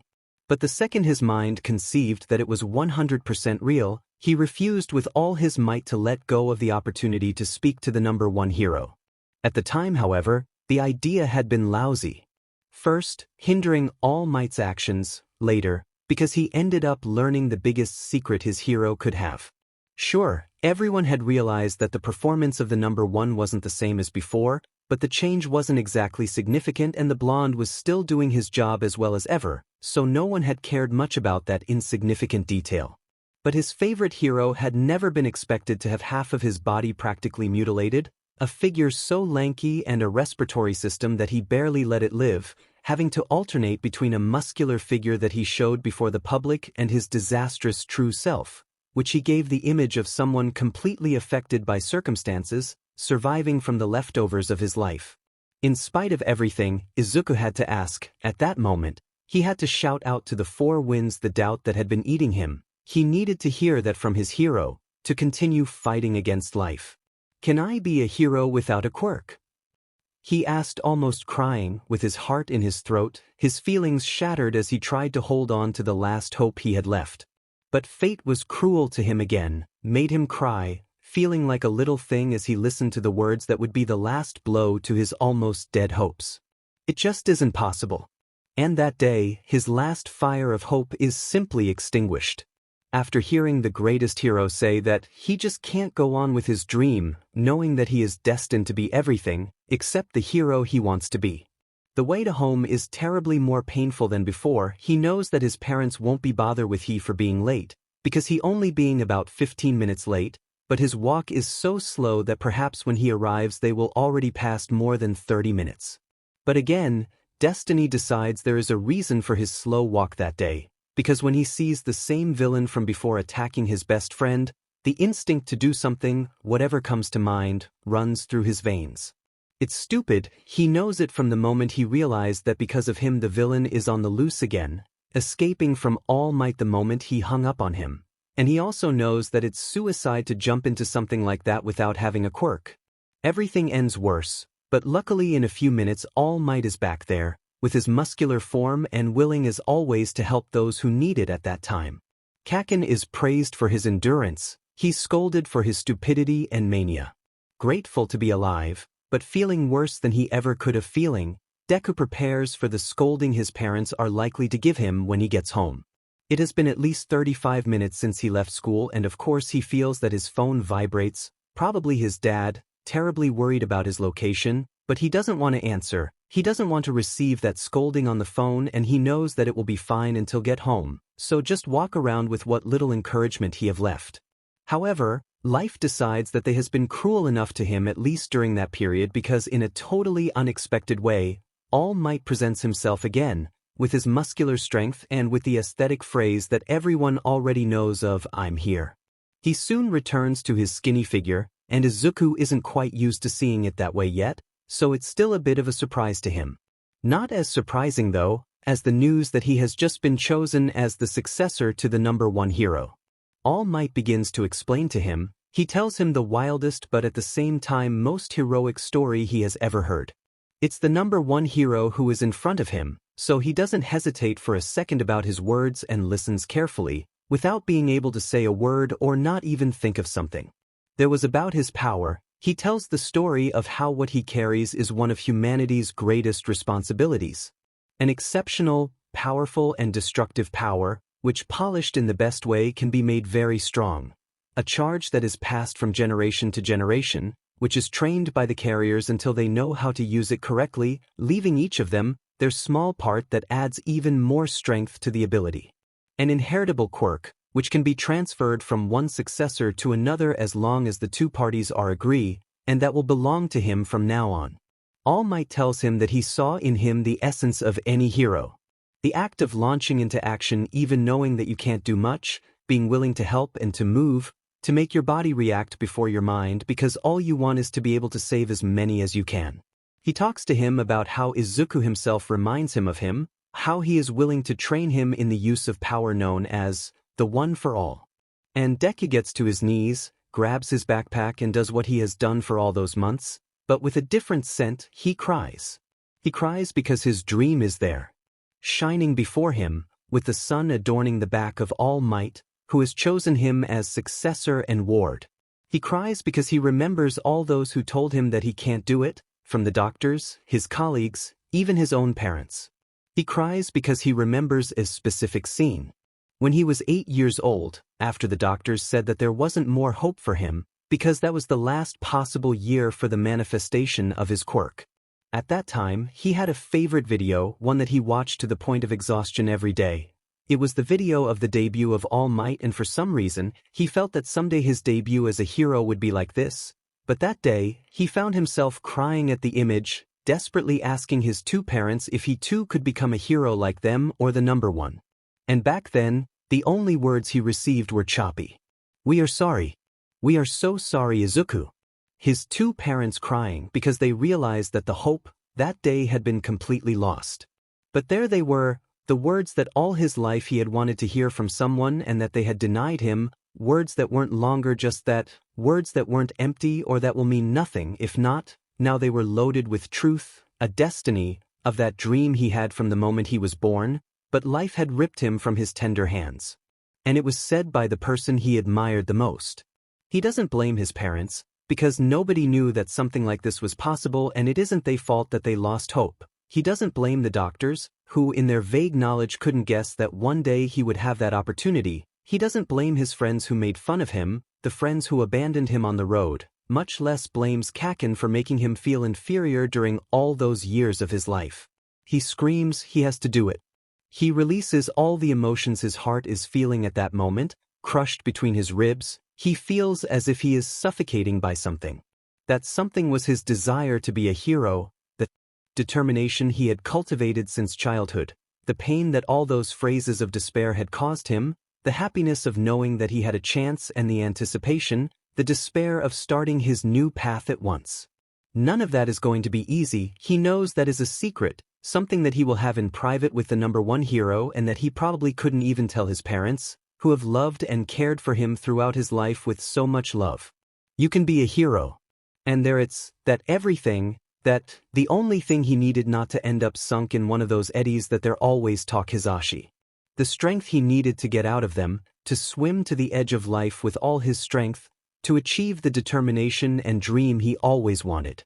He cries, maybe the tears are too much, maybe he's being too emotional at that moment. If someone else found out, he would probably tease without understanding his true reasons for doing so.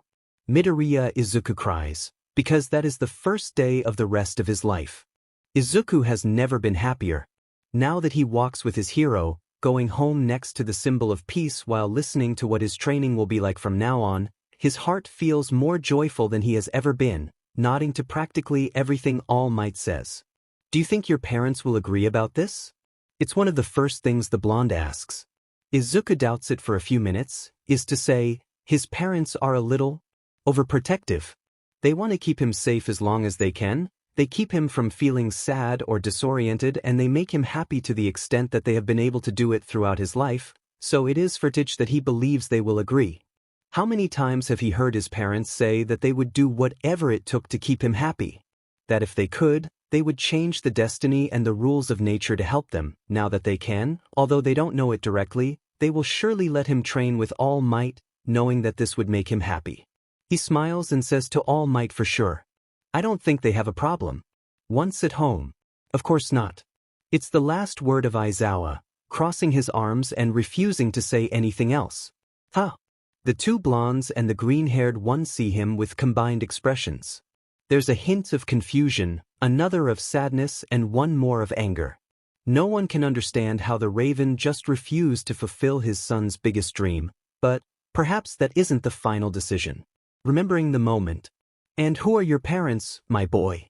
All Might ask back to the enthusiastic boy next to him. They are professional heroes, just like you, although I'm not sure you know them. Why do you think it this way? I have worked with quite a few people. They aren't very popular. My dad is an underground hero and prefers to work at night, and my father is much less public, he hardly does missions. They both are teachers at Udara, however. All Might puts on his best smile, not that he's uncomfortable due to the fact that that boy used two words to refer to the masculine gender, but because simply it isn't usual. They arrive at the department quickly, however, still in silence. While All Might returns to his muscular form, Izuku now feels his legs tremble when he knocks on the door, not only because he's about to ask something that would define his life, also because he will probably be punished for having arrived 40 minutes full late. Prepare yourself for the worst punishment of your. It's Shouta who opens the door, with his hair down and cat pajamas still on, but his words stop when he realizes who is in front of his door. All Might? Aizawa-kun? The older blonde asks, perhaps completely frozen at the idea of who he's going to face.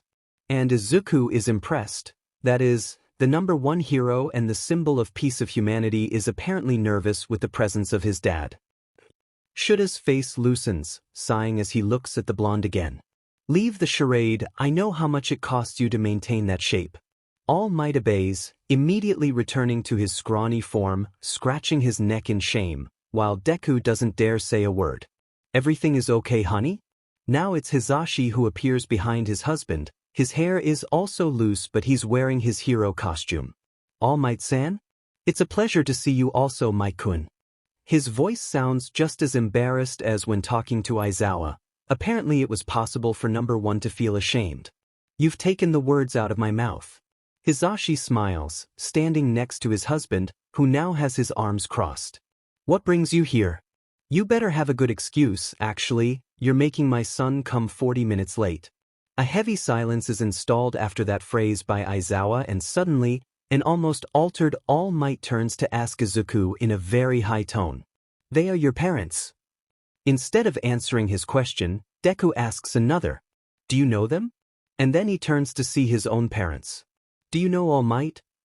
The couple look at each other for a while and then Shouta sighs, clearing up.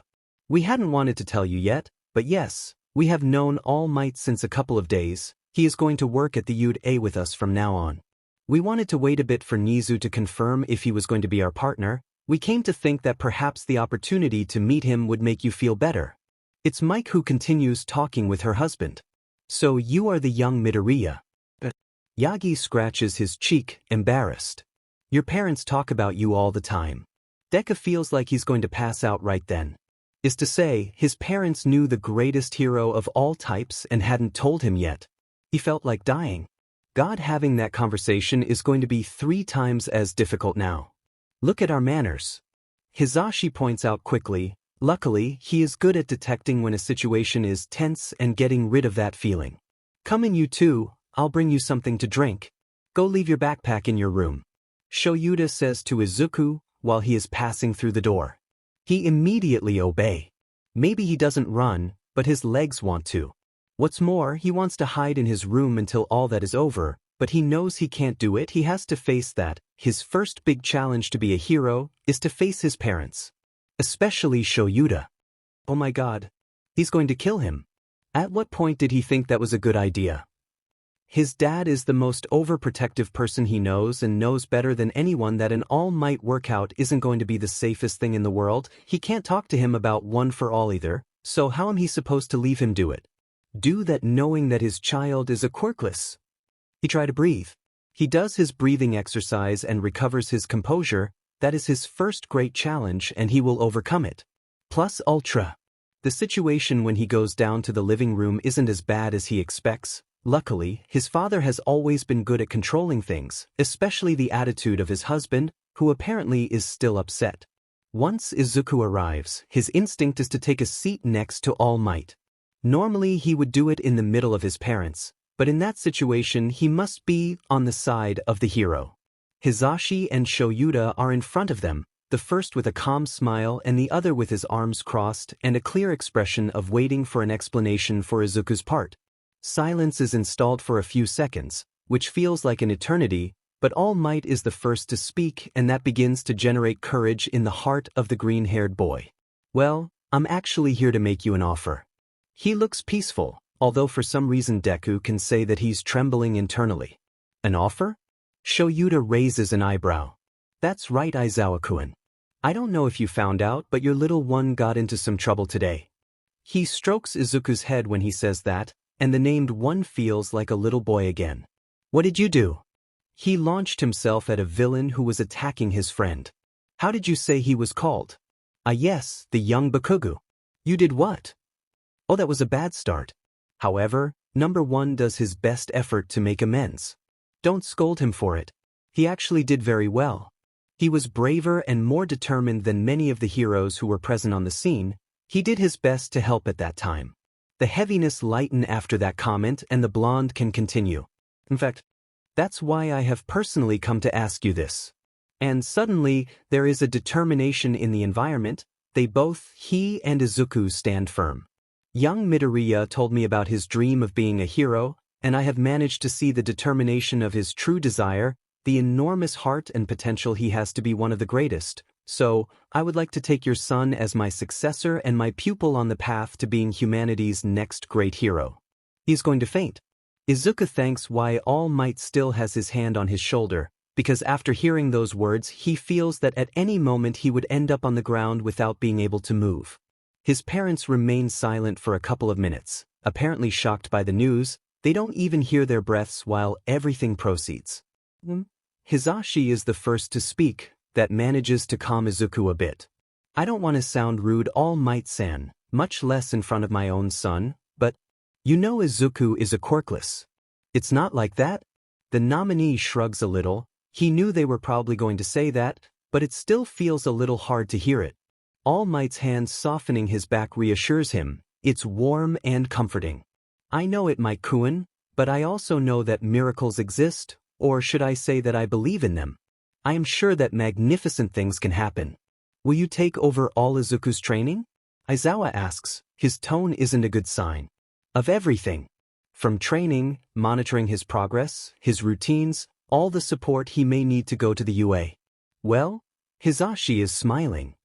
Izuku is getting excited. That's more than a good sign. If the number one says he can take over our Izuku, I think it's a good idea. Seriously? Izuku gets up from his seat, gathering his hands happily. I don't see any inconvenience. Mike smiles, his tone sounds assured. We have always wanted the best for you. I am sure there won't be better coach for you than the number one. What do you say, Shouta? Of course not. It's the last word of Aizawa, crossing his arms and refusing to say anything else. Huh. The two blondes and the green-haired one see him with combined expressions. There is a hint of confusion, another of sadness, and one more of anger. No one can understand how the Raven just refused to fulfill his son's biggest dream, but maybe that isn't the final decision. This is too much. Izuku, you are my son and I adore you, but I can't allow any of this. Why not? The green-haired boy puts his best puppy eyes, trying to beg. Izuku, as much as you want to deny it, there is something in you that we don't can. His phrase interrupted, Hisashi has arrived and has put a hand to his mouth to silence him, laughing nervously. Can you give us a minute? Come on, honey, let's talk in the kitchen. The blonde practically drags the black-haired man, who resigns himself. The other two watch the duet walk away, the blonde dragging his husband while still holding his hand to his mouth. In the kitchen, no matter what you say, I'm not going to change my decision. It's the first thing Aizawa says, once he is alone with his husband in the kitchen. Yamada sighs, of course, he knows getting his husband to withdraw an idea is difficult once he's already held on to it.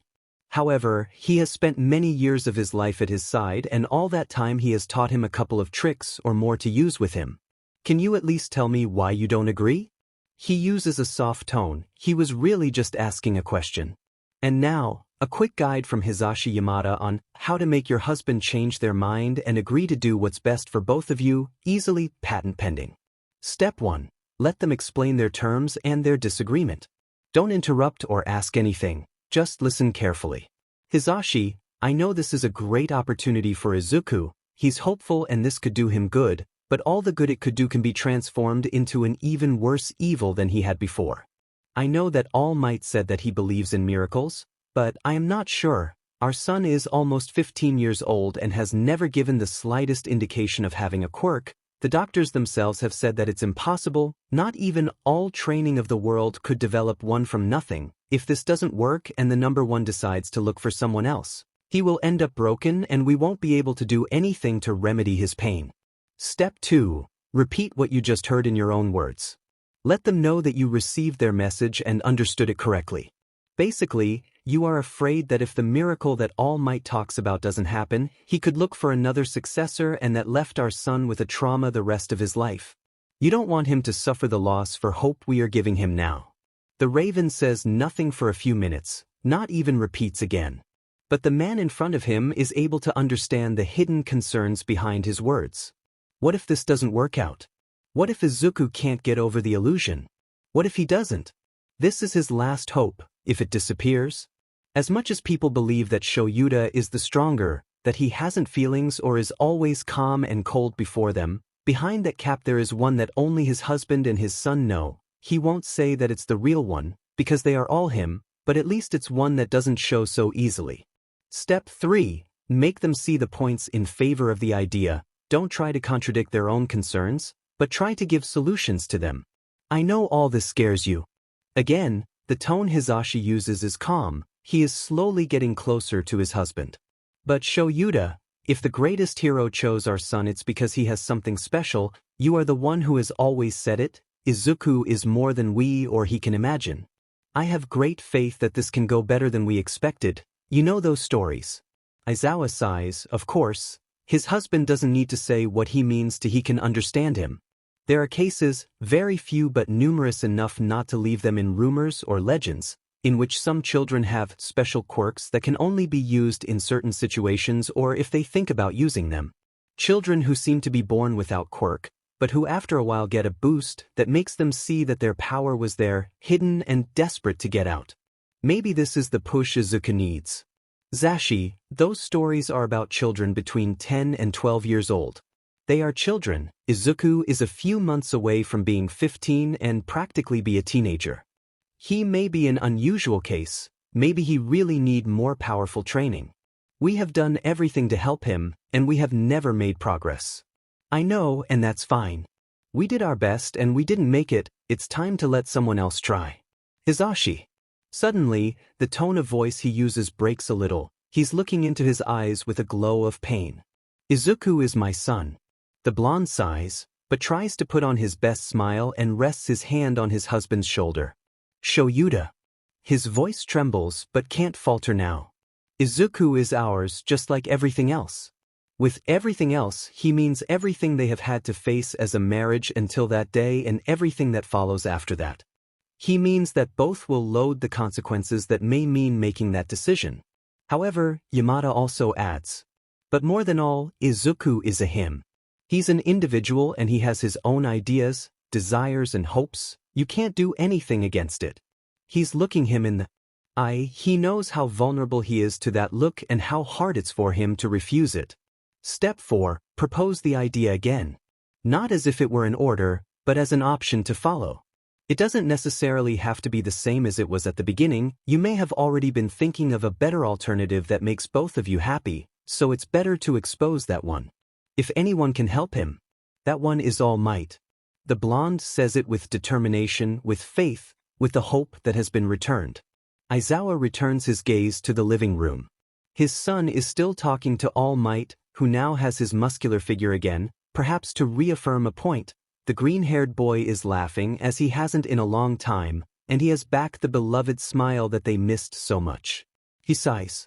Because he knows that he was the one who told Izuku himself that he would move mountains only using his capture scarf as support, in order to make him happy. He tried to put up resistance. His routine is going to change. Hasn't ours done it countless times? We will adapt as he has adapted to ours. His diet will be very different. We will cook what he need, I will give him disgusting protein shakes and raw eggs every morning if necessary. He will be away from home for many hours. For the love of God, he will be with the symbol of peace, he can't be better protected.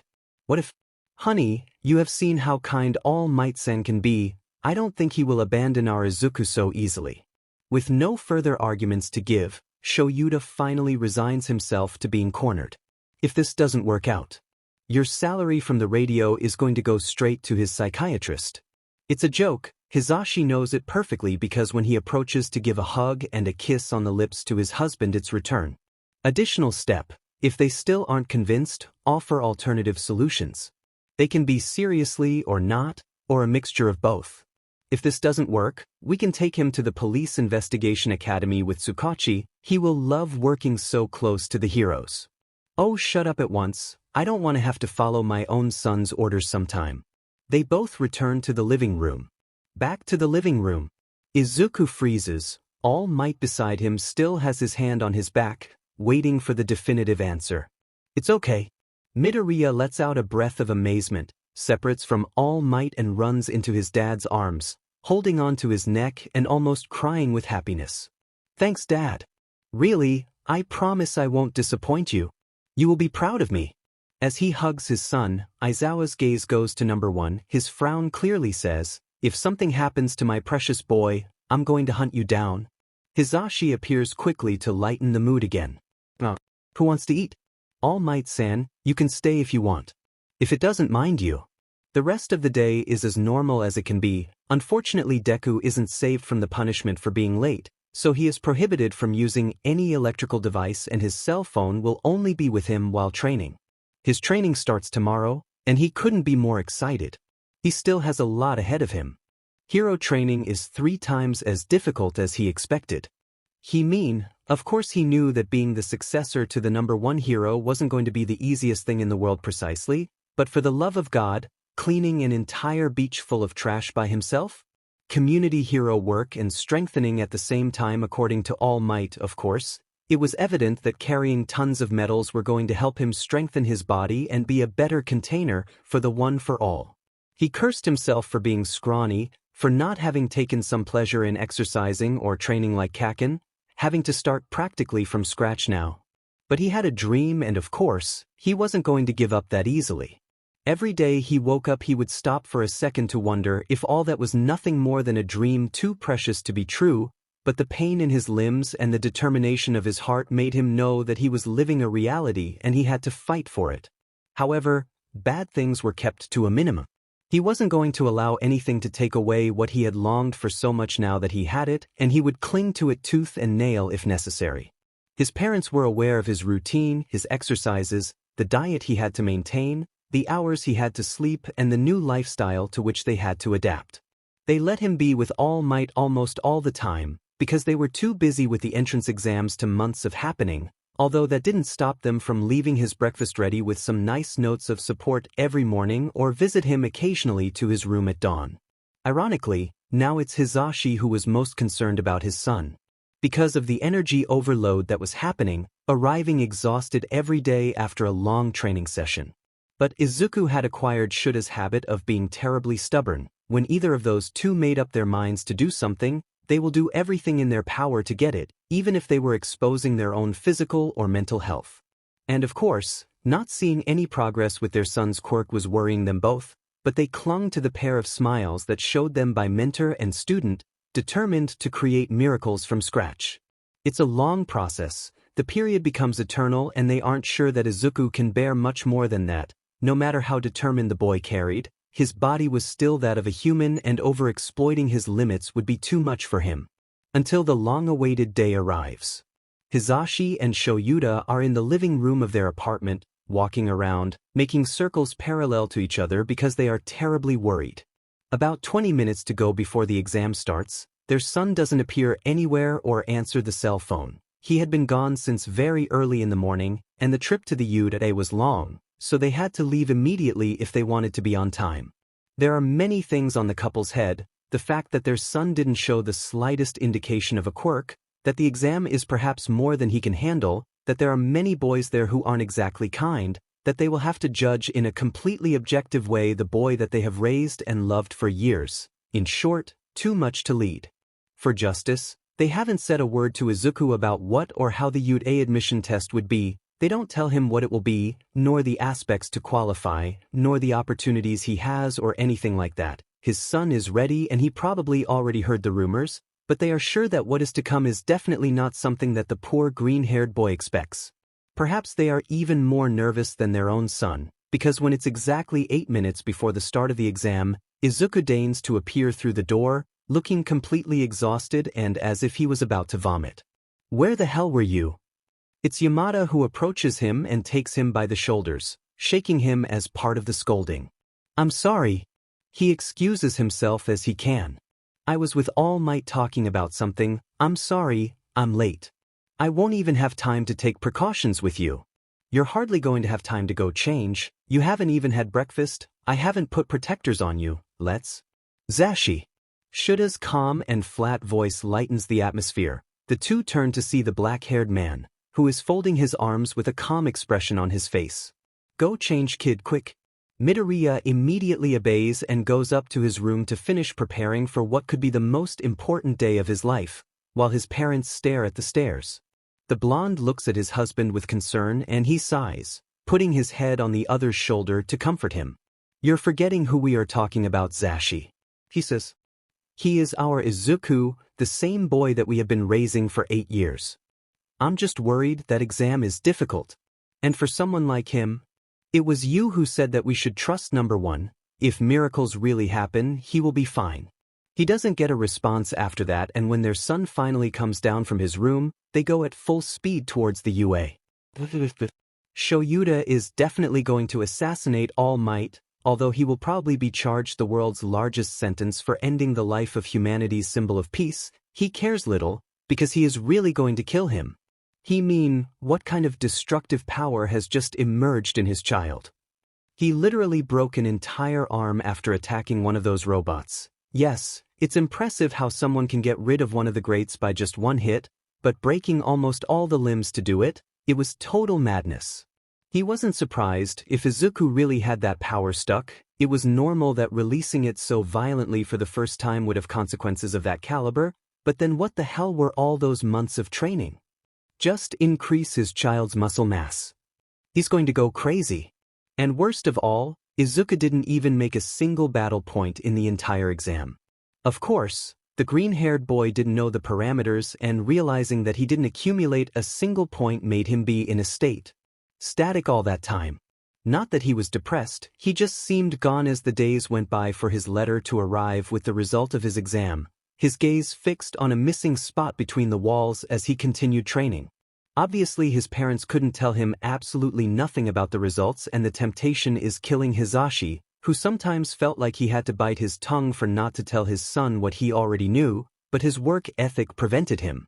It prohibited, and really, if they wanted to teach Izuku values, they had to start practicing them themselves. Until finally, the letter arrives. It's a hologram, but they're still being mailed to the aspiring students' addresses like in the old school. So Hisashi literally falls to the ground when he sees it on the mat in his doorway, and he hands it to the boy while he's still on his knees, which is locked in his room, to open it. They are at the foot of the stairs again, Shouta altered but with his appearance as calm as a cat, and Hisashi biting his nails. They aren't afraid of the result, because they already know it, but they are worried about how Izuku might react, knowing that his parents knew it but couldn't tell him no matter how much they or he wanted. When their child's bedroom door opens slowly, letting them hear the creak of the wood as it is slowly opened, they feel their hearts in their mouths. Everything stops, the breathing, the time, the beating of their hearts, the rotation of the earth even, as they watch their son come down with a static expression of pure surprise and the crumpled letter in his hand. They remain silent, and the calm lasts a lot in the room, while they wait for the next words that the boy has to say. But to their surprise, there are no words. If not, he literally throws himself at them. He embraces them so tightly and with such enthusiasm that he knocks them to the ground while crying with laughter, burying his face in the middle. "I did it!" he exclaims, with all the emotion and happiness that a boy his age can feel when he sees his dream coming true before his eyes. "Is that so?" Aizawa jokes, stroking his son's green hair gently, the three of them still on the floor. "I hate you for not saying anything to me." Perhaps it's a phrase that should alarm them, but the tone of joy with which it is said, while the tears continue and are accompanied by laughter, makes them dispel their worries. "We are sorry," Hisashi says while taking off his glasses and wiping away tears. "We couldn't do it, you had to find out on your own." "I can't believe I really did it." There is a sob after that, and a laugh as they sit on the floor at the edge of the stairs. I'm in the U.A. I will be able to accompany you all the time to work." After that sentence, Hisashi lets out a set of laughs so big and outrageous that they make one of Izuku's green eyebrows arch, while his black-haired father looks away. "I think you are going to do more than accompany us," says the blonde, and his son couldn't be more confused. Shouta sighs resignedly, because he realizes that he is also the one who has to explain the reason for the massive amusement of his husband. He is making fun because there is something else that we haven't told you. What is it? Izuku doesn't even mind, that is, he knows that there are things that his parents obviously can't tell him because of his work. "Do you remember that Sho was in charge of a hero class the first year of your adoption?" Yamada can't barely contain his laughter at that point. "Yeah, well, can you tell me what class you are in this year?" Izuku looks back at his admission paper and reads it for a second before answering. "In the 1 degree A class, apparently." Yamada laughs loudly again, before his husband hits him behind the head and answers for him. "That's the class I was assigned this year." The green-haired boy stays white for a second, processing the information before his face turns red with embarrassment and points to one of his parents. "Will you be my teacher at U.A? I'm more like the teacher in charge." The black-haired man scratches the nape of his neck. "But as you just said, during those hours I am your teacher, although basically all the internal staff knows that you are my son and Zashi's, but the students of the new generation have no idea, so keep the respect you have for a teacher." At that point, Izuku's laughter is joining that of his blonde father. "I think it will be a little difficult for me to look at you and not say it's dad. Your father is also going to be your idiot teacher." "Yes, but I'm a second teacher, darling. It isn't definitely the same as seeing you every day and training in front of you." The conversation and laughter are interrupted by Izuku's phone, which vibrates inside his pocket and lights up the back of his pants.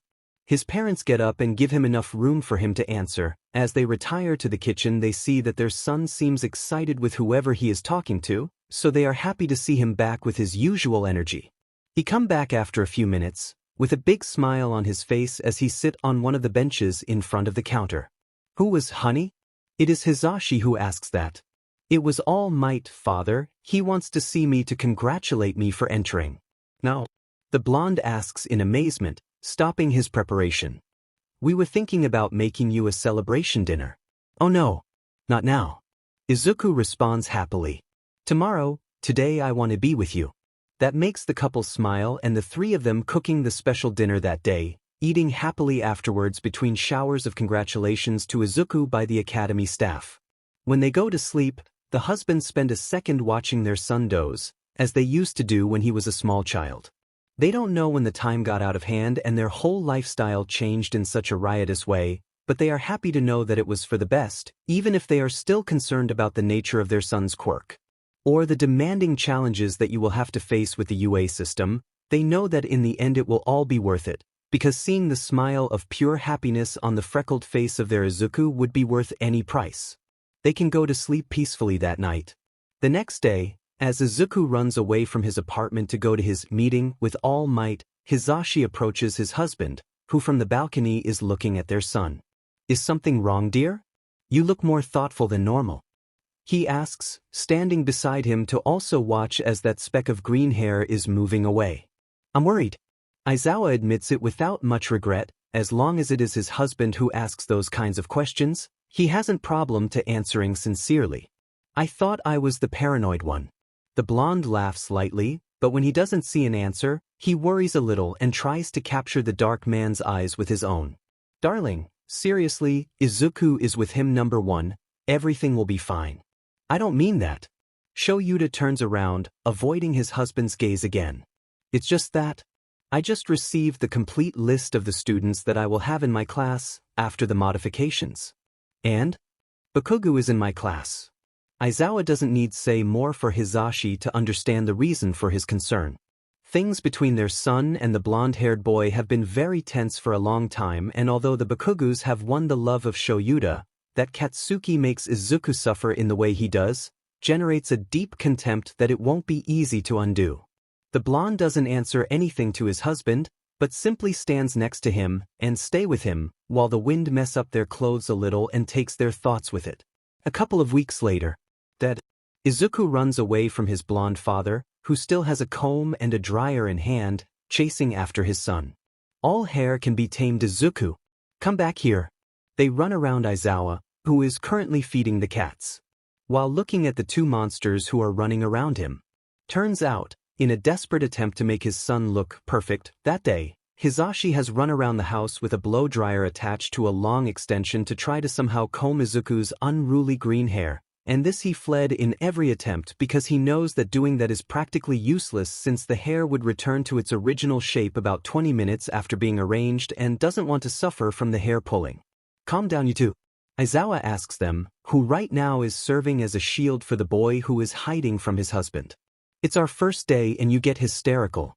Izuku, go back to your room and go get your backpack at once. Hisashi, can you finish putting on your hero outfit? We only have 15 minutes to get to the academy. The other two obey him immediately after hearing the orders. The house looks like chaos with 3 people trying to get organized for their day, eating quickly and finishing packing after staying up late in a movie marathon the night before. Luckily, everything is in order on time and they literally run to the car to arrive on time. The journey to the academy is as noisy as their journeys in the small vehicle always are, and once they arrive, Izuku is the more excited to run away at that moment and join what will be his second home from now on. However, he stops his career for a second and runs back to hug his parents, who receive the hug with joy and they return it. Thanks for everything. They can hear their son whisper. Before he separates again, Hisashi ruffles the green hair again. Be good. Don't get into too much trouble. Make friends. You already know the routine. He repeats again. Izuku laughs because it is the same speech that he has heard in each of his first day of school that he has had throughout the years. Go to your classroom. I have to fix some things before your first class. This time it is Shouta who speaks, and he can hear almost at full volume the poor attempt to contain the laughter by his husband and son. Of course. Sensei, Midoriya runs away from there before he can be reprimanded, and Aizawa can only sigh at his attitude. He is identical to you, you are the one who raised him all this time. He says to Hisashi, who walks happily next to him. Hey, he is our son. You'd be amazed at how similar he can be to you, Sho. You're right. Seriously, someday I will dedicate myself to making a compilation list called Things That My Adore Husband and My Lovely Son Have in Common. I want to see you survive after writing the first word on that list. Hisashi laughs, and the scene the school paints is worthy of being portrayed by a Renaissance painter. As a green-haired boy clings to his backpack and walks down the hallways to find his class, two figures in the distance walk perpendicular to him, chatting animatedly as they think about their affairs.